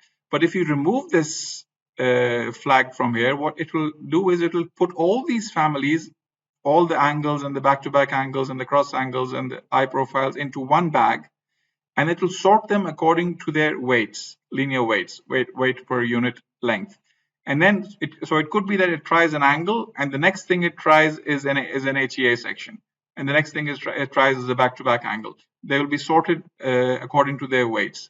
But if you put the priority back on, what that will mean is that it will basically check them one by one. Now, this is useful, for example, if you're doing, for example, if you had a beam. So let me just remove these. Let's say you had a beam type of a case in which you wanted to check for INP as well as HEA. Then you know that if you tell it to go all the way till the end of the INP section and then come to HEA, this might not give you a very good result.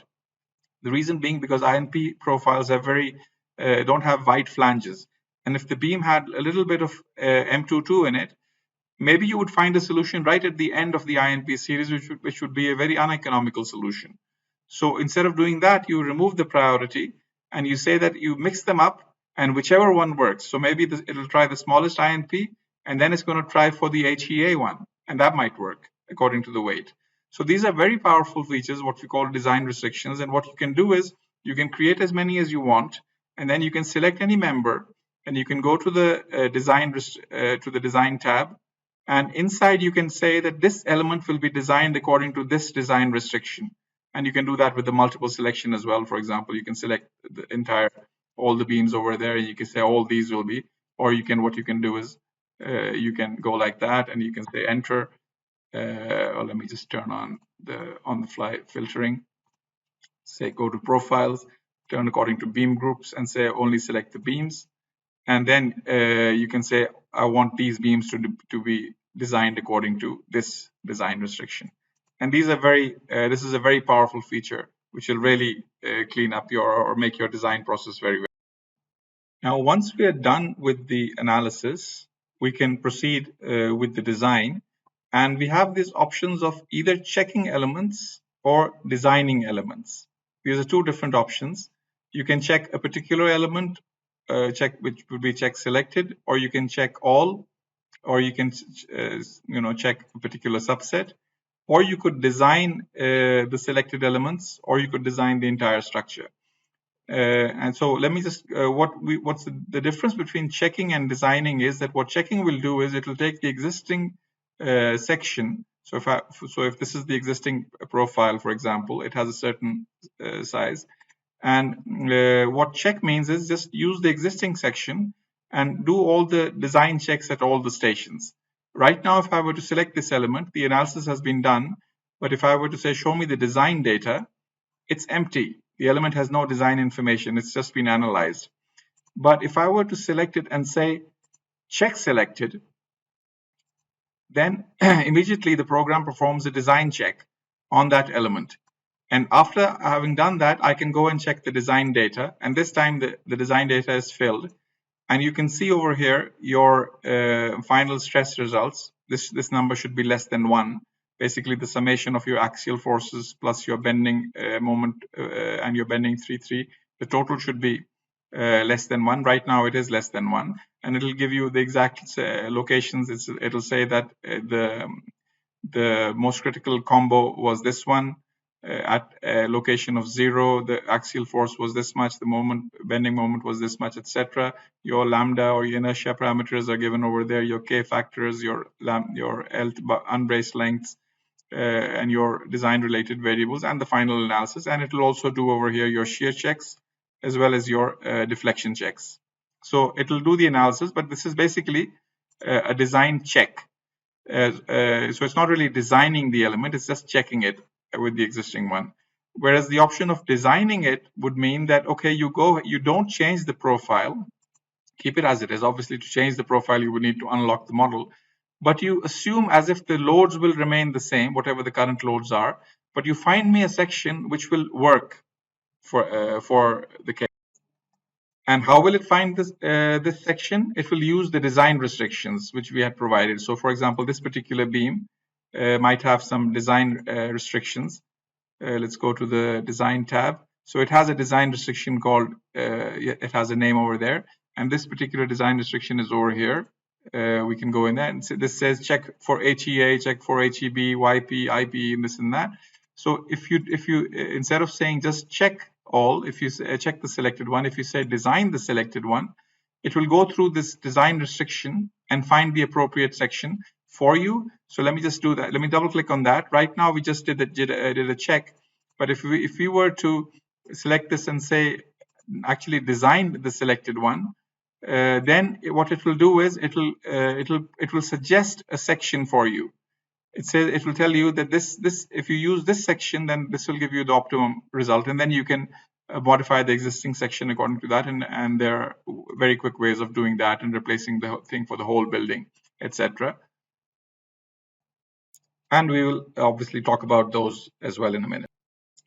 Now, instead of checking a particular element, let's just go to this check option over here and say check all.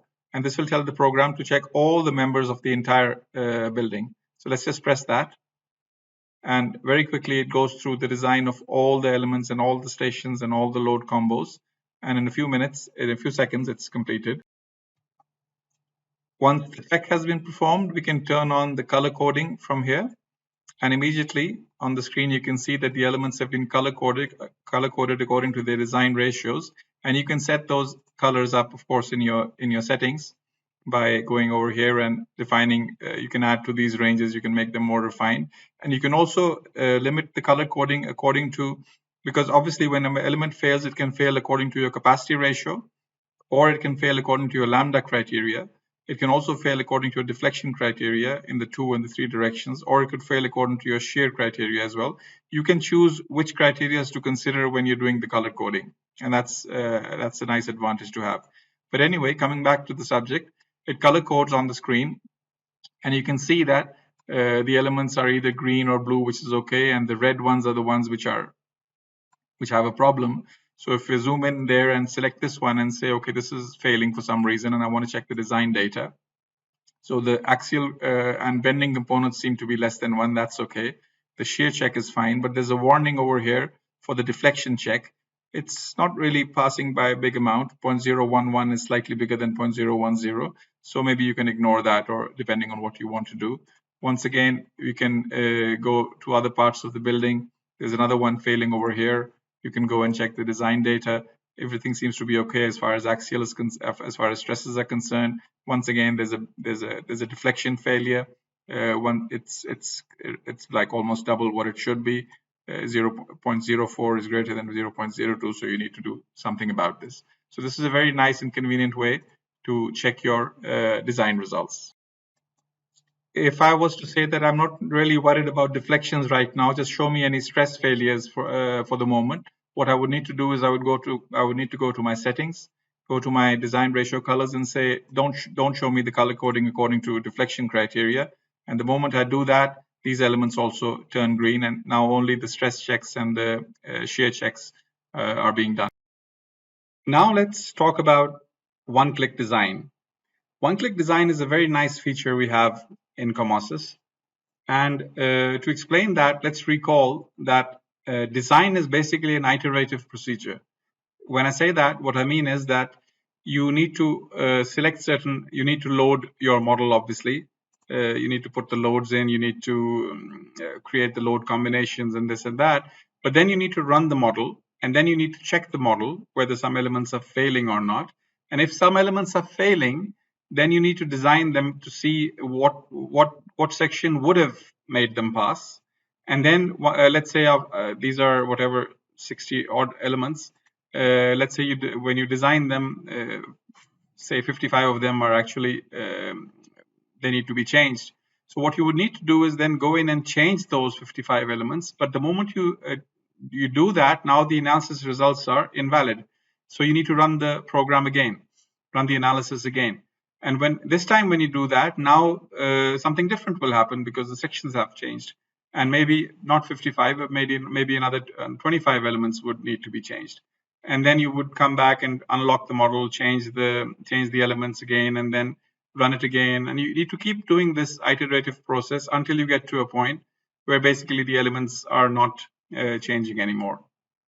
Now, this is what I meant when I said that design is an iterative process. Now, in Comosys, we have something called one-click design. Now, what this does is when you press that, it'll take you through those cycles automatically. What you need to have is these design restrictions, which we just talked about.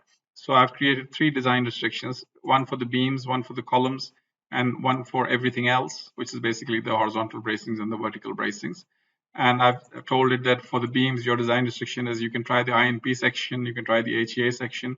There's no need to check priority and this and that. So I've got my design restrictions assigned to the elements, beams for the beams, columns for the columns and all that. And for the horizontal bracings and vertical bracing, I've assigned the third one. And now I want to do one-click design. And what it will do is it's going to run the analysis, see whichever elements are failing or over-designed or under-designed, whichever way. They need to be as close to 1, the ratios, as possible. And then it will automatically change all those sections which need to be changed. Run the analysis again, change the sections again, and keep doing that until it converges to a final solution without you having to do anything. All you'll be doing is just watching these things happen on the screen. So let me just go in there and say one-click design. When I do that, it says what is the maximum number of design cycles you want. I can give a large number, but 10 is okay. Basically, I want it to stop after 10 cycles. It could stop after 3 cycles, 4 cycles, but I don't want it to go beyond 10 cycles. So I say okay, and now I want you to please keep your eye on the screen and see that these elements will start changing with every design cycle. I'm going to say okay, and it says project is going to be saved. You want to do yes. So you see the profiles are changing now on the screen, and it keeps going through these design cycles. If I go all the way back, it's finished now. By the way, it's done I think 9 or 10 cycles. So if I go to the first cycle, end of the first cycle, it says that, let's go to the end. It says at the end of the first cycle, 62 profiles were modified of the slot. And the weight of the structure at that point was 3.6, fell to 3.63 tons. Then it did another analysis, design cycle 2. And at the end of that cycle, let's go to the end of that cycle. This time 28 profiles were modified and the weight fell down a little more. Then it continued doing it for another cycle. And this time 21 profiles were modified. And then you can keep going on basically all the way till the end until you get to a point where 0 profiles were modified, and this was the final final weight of the structure. It converged to about 3.5 tons for the total structure. So this one-click design is a very nice feature which allows you to use the design restrictions for the elements, and it makes you go and find solutions, optimal solutions. Then you can further refine them, of course, and you might need to do that depending on the particular geometry which you have. You might need to force some elements to be similar to others in this and that. But this procedure basically allows you to very quickly go through the design process through a one-click design button. One very nice and I would say unique feature which we have in Comosys is something what we call the design evaluator. And now in design, normally because of all this color coding and this and that, you can get a design in which everything is green. So you turn on the color coding and everything looks green and blue and yellow and the colors look nice and there's nothing red. And it would seem that, you know, you've got a very nice design. But the reality is that you can get all your colors to be green, and there could be many reasons why the design would not be considered to be a good design by an experienced designer. And there are many reasons for that. Now, when somebody brings me this model after having worked on it for a month and gives it to me and wants my opinion, if I turn on the color coding, I really can't guide them much in 10 minutes. I mean, obviously, if something strikes me as very abnormal in the first minute, then I can. But actually going through every single floor and the way they have set up their horizontal bracing systems and the way they've set up their vertical bracing systems and what maybe things that an experienced engineer would have done differently, but that would require me to actually sit down and work on this model for a day or half a day or some time, and then, you know, come up with my suggestions. So we have developed something called the design evaluator for that. And what you do is you simply select the model and you go to your design evaluator. So imagine this model has been given to me by a young engineer, and asked for my comments on it. I just press OK, and this fills up this design evaluator form. My whole purpose right now is to spend 10-15 minutes on this model and give the fresh engineer some feedback. So the first thing it does is it gives me a breakdown of all the columns and beams and vertical bracings and horizontal bracings and girts and purlins, how much they are by weight. So the columns are 53% by weight, the beams are 31% by weight, the vertical bracing is 13%, and what these numbers. And I can also see how the columns are generally failing. The normal stress ratio is averaging around 0.57. The lambda ratios are averaging about 0.118, and deflection ratios as well, because we haven't done the deflection checks on the columns. The overall drift check is obviously different. But more than that, although this gives me some idea, but more than that are these two over here. And these are typical areas where fresh engineers will make mistakes. So for example, what I don't want is a lot of my elements failing because of lambda criteria. So my lambda, let's say I don't want my lambda to be greater than, say, 150 or some number, 130. But they have designed it in such a way that a lot of my elements are failing because of lambda. And they would pass if they increased the lambda, decreased the lambda and chose a higher section, the element would pass. But that's not something what I want. What I want ideally is for all of my sections to be approaching 1 as far as the normal stress ratio is concerned. Because that represents optimal use of material. I don't want to have my elements failing because of lambda or deflection. Now, sometimes they have to, but that's not something I want. So this one quickly shows me that I've got 4.12% of my elements which are failing because of lambda critical frames. And what I can do is I can say fill, and because I don't know which one these are, and this list is populated, and then I can select anyone and say go to, and it'll take me to the model and show me exactly what's happening over there. The other thing I don't want over here is deflection critical frames. It says about 3% of your elements, which is fine, and this is not a bad design. I'm just giving an example that 3% of my elements are failing because of deflection.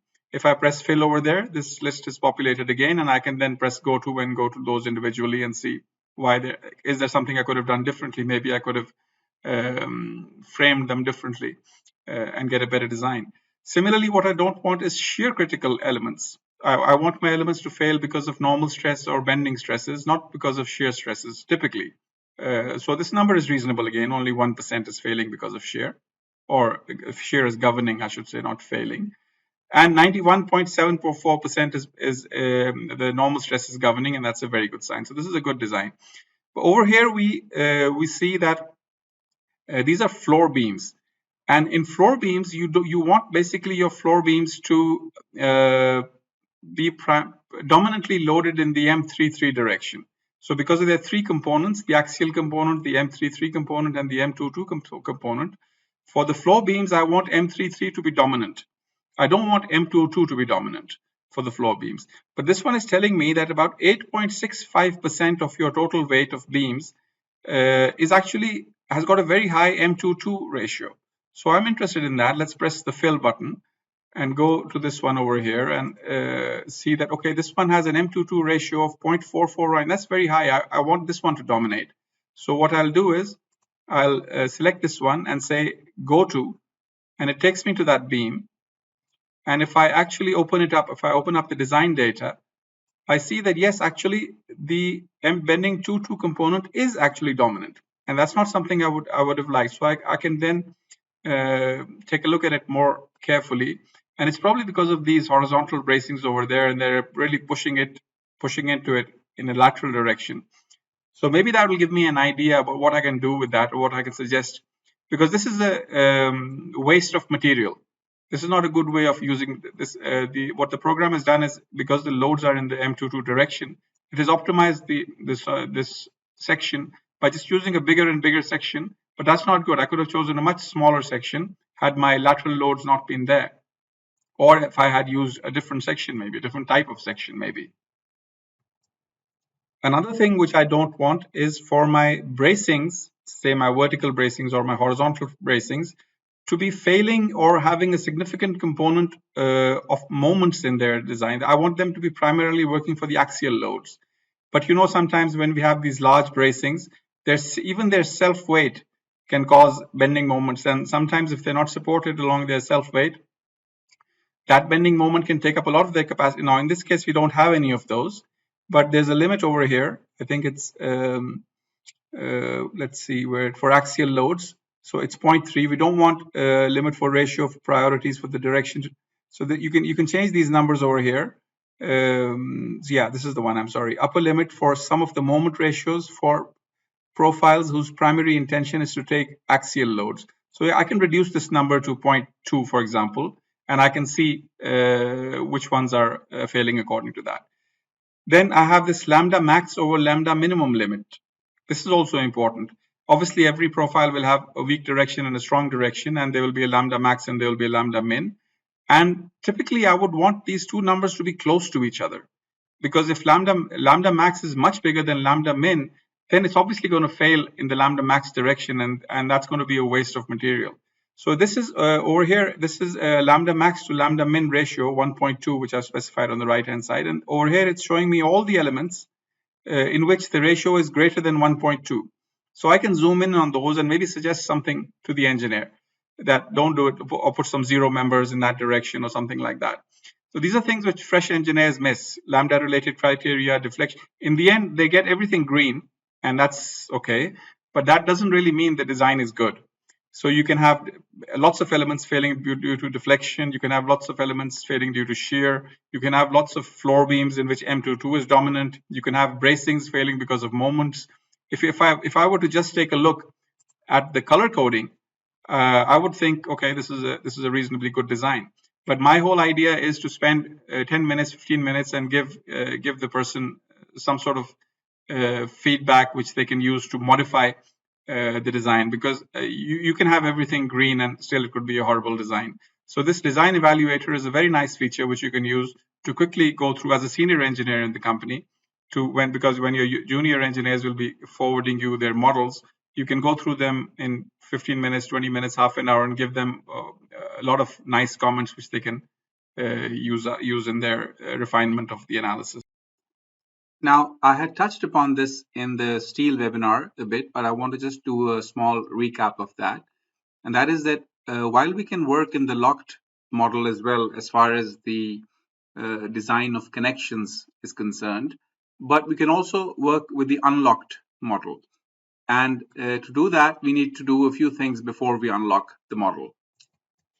And by that, what I mean is that we need to tell Comosys to go through all the load combinations and find the maximum forces in the beams and in the horizontal braces and in the vertical braces and in the trusses and in the purlins, etc., and actually assign those maxima as a ratio of their capacity. So if it's a vertical brace, for instance, it will be a ratio of its axial capacity. If it's a beam, it will be a ratio of its shear capacity. If it's a truss element, it will be a ratio of its axial capacity once again. And then there are those elements which we design according to the full capacity anyways, things like moment connections and all, but we're not talking about those right now. For other elements like floor beams and trusses and horizontal braces and vertical braces, etc., we basically convert the equivalent forces of all the load combinations into one what we call the capacity ratio. So if I were to, for example, zoom into any one of these beams and double click on one of them, you can see over here that the shear capacity ratio right now is 0, as is the axial capacity ratio. What this basically is telling the program, what it is basically telling you is that right now the Comosys has not converted the results from the analysis into equivalent ratios. Right now they're 0. Now, what we can do is, for example, if I were to select this beam and go to this capacity ratio button over here and say assign capacity ratio and press that, it does it immediately, and reopen it, then this time we will see that there is a number over here and there's a number over here as well. And what this is saying is, now the first thing we do is, and a lot of these beams, the shear capacity ratios are actually way below 0.5. They could be like 0.1 or 0.05 even, or 0.2, because sometimes in these long beams the loads are so small that as a percentage of their capacity these numbers turn out to be very small, and that leads to extremely, so just say 1 or 2 bolts, and that doesn't look good in the connection. So we have a rule that when we convert these ratios into equivalent capacity ratios, if they are less than 0.5, we at least convert them into 0.5. So if it turns out to be 0.07, for example, you will see a 0.5 over here, because you don't want to have just one bolt as your design in your design connection.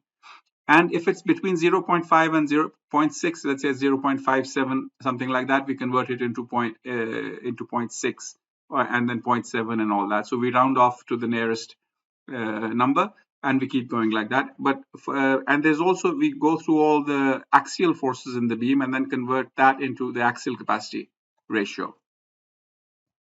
So right now what it has done is it has gone through all the load combinations which were present in the model and found the shear in this beam for all these load combinations. And for each load combination, it has found a shear capacity ratio, and then taken the maximum of those and put it in here. That's what pressing this command basically means. And then after that, you can unlock the model, because then the program can work with these two numbers over here to create the beam connections. Now, if I were to zoom out a bit, I don't necessarily obviously have to work one element at a time. I can select a whole bunch of elements and say assign the capacity ratio, and it will go through all the elements which I have chosen and go through all the load combinations which exist in the model, and then basically assign. So it says computed capacity ratios for each element is set. What it has done is it has gone in, it has found gone through all the combos. If I double click, so this one has been set to be 0.5. The axial capacity ratio is very low. If I double click on this one is set as 0.7. If I go into, say, a vertical bracing, you can see it's 0.859. It's pretty high. That's why it also, with the high numbers, it keeps the exact number. in the vertical bracings. Over this one, in this one, it's 0.5. So what it's basically done is it's gone through all the load combinations, and wherever axial load is required, so that would be your vertical bracings and horizontal bracings and your trusses, etc.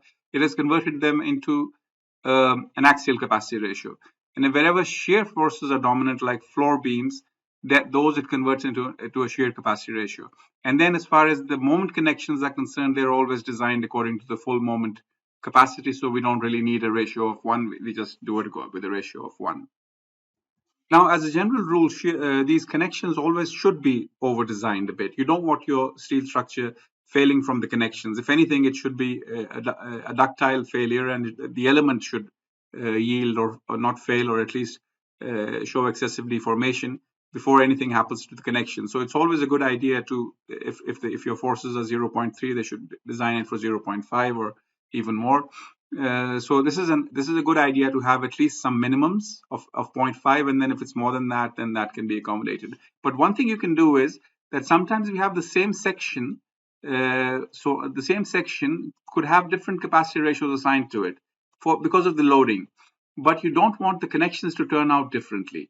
What you want is actually so let's say this one has a capacity ratio of 0.7, and this one 0.6, and this one 0.5, and this one 0.4, and then 1.2, but they're all the same section.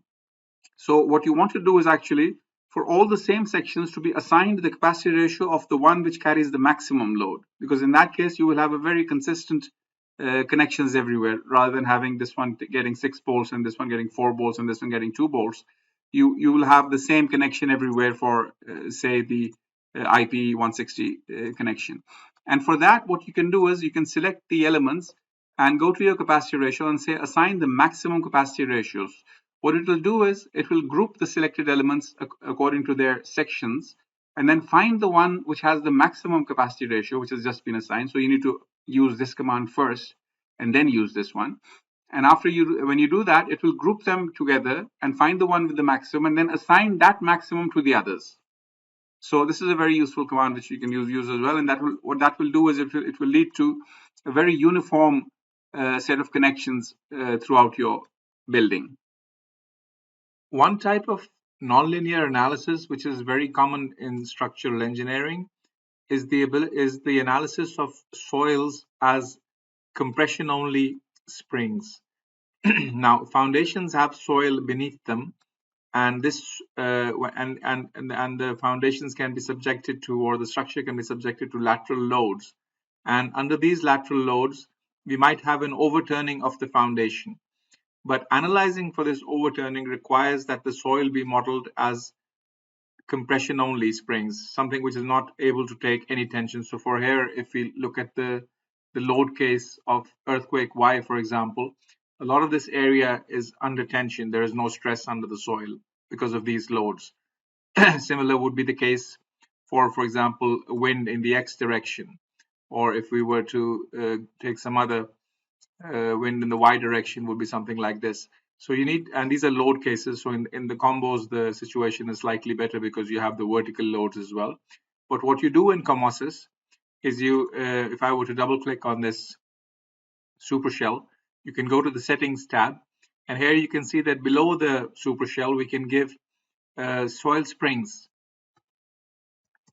Now these springs you can give different springs in the X and Y directions and different in the Z direction. So over here, for example, we have defined 2 springs, soil KH and soil KV. KH are the ones which we use in the X and Y directions to basically keep the foundation stable in the XY movements.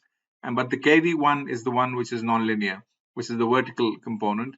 And if you were to go to our materials tab, for instance, and we scroll down till we get to the soil KV, we can go and we modify view. We will see that it is elastic compression only type spring, and we can give it a direct subgrade modulus of reaction in your units. And once you do that, and then you run the analysis, Comosys will do a nonlinear analysis for you, and then very easily find you or predict whether there will be any overturning in the soils under the combos. Even under the load cases, but it's obviously the combos which you're interested in. Now, in Comosys, you can either do the analysis like on the screen in which you actually model the superstructure as well, and then the loading comes on the superstructure and it gets transferred to the soil. Or what you can also do is you can fix these points and then find the reactions and then transfer the reactions to another model where you have the supershell, the foundation supershell weighting, and the loads are transferred to these points, and then you can do that analysis separately depending on how you want to approach, whether you want to include the soil structure interaction or not.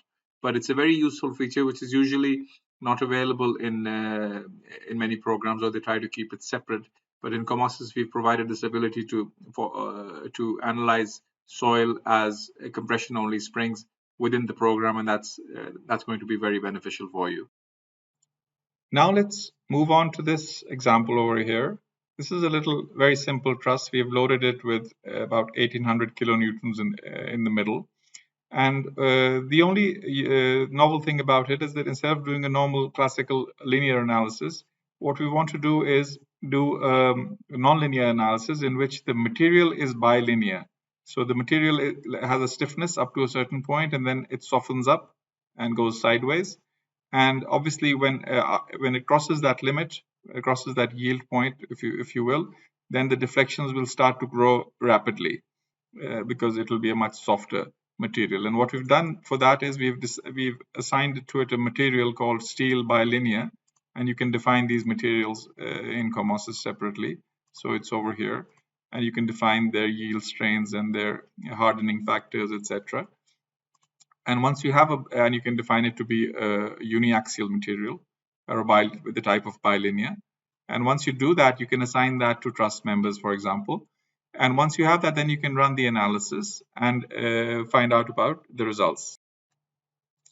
Now, in this case, what I've done is if I go to this create edit analysis cases, I've created a nonlinear static case, and I've told it to divide it into 10 steps.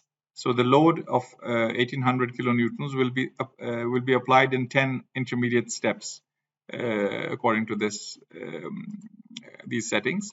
And when we do that, let's say if I went into this, if I selected this joint and I went to my element output tables over here, I can select the joint frame output. And here, if I select the analysis case to be the nonlinear one, which I just did, now immediately it will show you the result at the end of the analysis. So it is showing you a certain number for the vertical, but what you need is the entire history. So if you select this one, which says response history, it will then give you the results at each of the 10 steps. So so this load of 1800 was divided into 10 parts. So it went from, so this is the result of 180 kilonewtons. Then this is 360, and this you keep adding 180 every single time. So if I plot that curve, and I say I want to plot the displacements of the selected node, and I want to say the U3 displacement, which is the vertical one, and I say OK, you can see on the screen that it went linearly all the way to about half the load, so about 900 kilonewtons.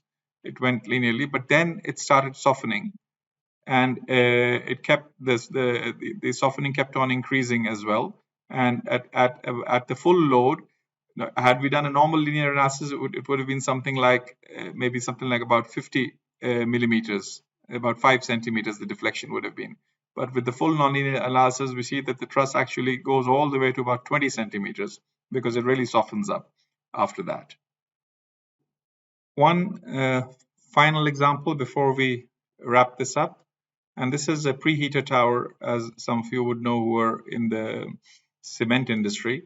These preheater towers are very common, and they're very complicated structures, considering the fact that the equipment which runs through them is highly complicated, and there's a lot of different loading conditions. Now, let's say we wanted to do, we don't want to do a response spectrum analysis, but we wanted to do a time history analysis on this. Obviously, I personally prefer to do the response spectrum analysis in most cases because they are much easier to deal with, and they create much less clutter.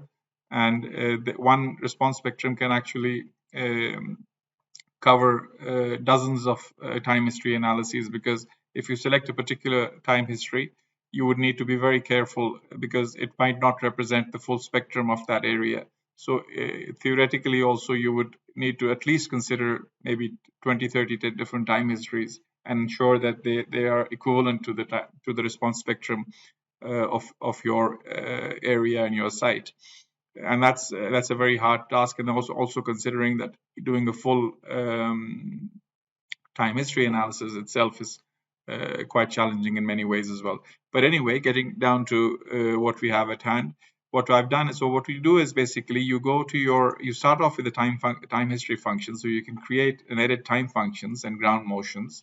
So here I've created the El Centro North ground motion. Some of these ground motions are available on the internet.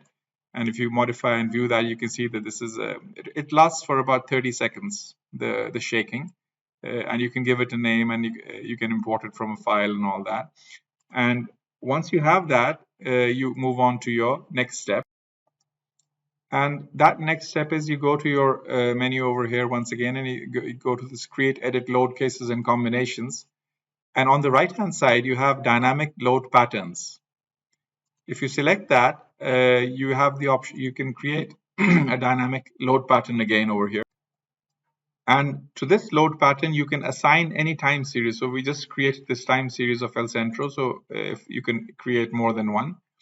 And over here, you give it a name, and then you assign a particular time series to it. And then you say that you want to assign this time series in the X direction. So let's say this earthquake is in the X direction. And you have the time series can be given some units and a scale factor, and this will constitute a ground motion excitation, if you will. You also have the option of time varying loads, so you can actually apply particular loads to particular joints if you want as well. But here we're going to do a ground motion excitation. And once you're done with that, then you go to this create and edit analysis cases, where you create this analysis case. And inside you can then select the dynamic load pattern which you just created. If you want to add, you could have created more than one, and these ones will be combined. And you need to tell it what integration method it will use. So you have the option of Newmark integration or Wilson integration, and you can also change the number of steps. So obviously the time series has a certain number of steps, but you can go beyond the time series. So for example, the earthquake lasted for about 30 seconds, but you might want to do the analysis for 40 seconds. So you can have a different number of time steps, and even you can have a different time interval as well to make your job or make the process simpler or whatever. Now, once we run the analysis, let me go to the top floor. This is the joint over here, and the ground has been shaking under the El Centro excitation. And if I were to go to the element joint output, and I select the response history, and over here, once again, the final result is shown. But if I select the response history, I can see the whole thing. And then what I can do is I can say plot to the file. And over here, since I did it in the X direction, I'm going to choose U1, and I'm going to say I want to see the displacement of this top column joint. And I say the units are millimeters, and I say OK. And when I do that, I can see that the excitation of the El Centro earthquake has created a maximum response of about 150 millimeters at the top. And then it started to come down, and this is where the earthquake ended, around 30 seconds. And after that, it's free vibration basically for until the damping will bring it down to zero. So at the top level, we have this deflection of about 150 millimeters in the plus direction. If I were to, for instance, go down to this floor and turn on my joints, for example, and let's see if I can zoom in and select this joint. So this is pretty close to the ground this time. The other one was at the top, and I go back to my joint element output. I select my history, turn it on, and say plot. And this time when we plot it, we will see it's a more violent shaking actually, because over here it's much stiffer near the base, and the smaller frequencies, or the higher frequencies I should say, the smaller periods play more of a role, but the overall amount of displacement is much smaller than the top floor, because it's very close to the ground floor. and you can see that it's been shaken more violently as far as the frequencies are concerned, but the total deflection is a lot lesser. So you can do analyses like these and satisfy your curiosity about how the structure is going to behave, and Comosys will help you do those kinds of things as well. And finally, the marathon is over. With this, we have delivered webinars for all three main areas of Comosys: steel detailing, concrete detailing, and finite element analysis and design. Just like watching these long webinars was a marathon for you, preparing them was a marathon for us. As I said in the beginning, we want these to be like mini trainings for your team. Please watch them all in detail to benefit to the maximum extent. Also, please visit our website at www.proyatech.com. That is Proyatech, Proyatech.com, to find out other details about the software. You can write to us to inquire about any questions which might be bothering you. Our development is continuing at a frantic pace. Very soon, you will get good news of even more features which will increase your productivity even more. Like I said before as well, we will be doing lots of training type webinars with short QA sessions at the end. And we want you and your teams to make full use of them. Please tell your teams to join us regularly, and they will become the best users of Comosys. And Comosys will not let you down. In fact, it'll make your life much easier. With new technology, there are always problems of making the migration from one platform to another. It's called the technology adoption life cycle, basically where the visionaries and the early adopters move before the rest of the crowd and gain advantage over them. Then the main market follows, and eventually even the laggards jump onto the bandwagon. So don't be afraid of being an early adopter. Your willingness to go through some early pains will reward you and your company much more than that. The result is what is important. And of course, we and our resellers are here to help you during the migration stages. Finally, as always, stay safe and see you all soon.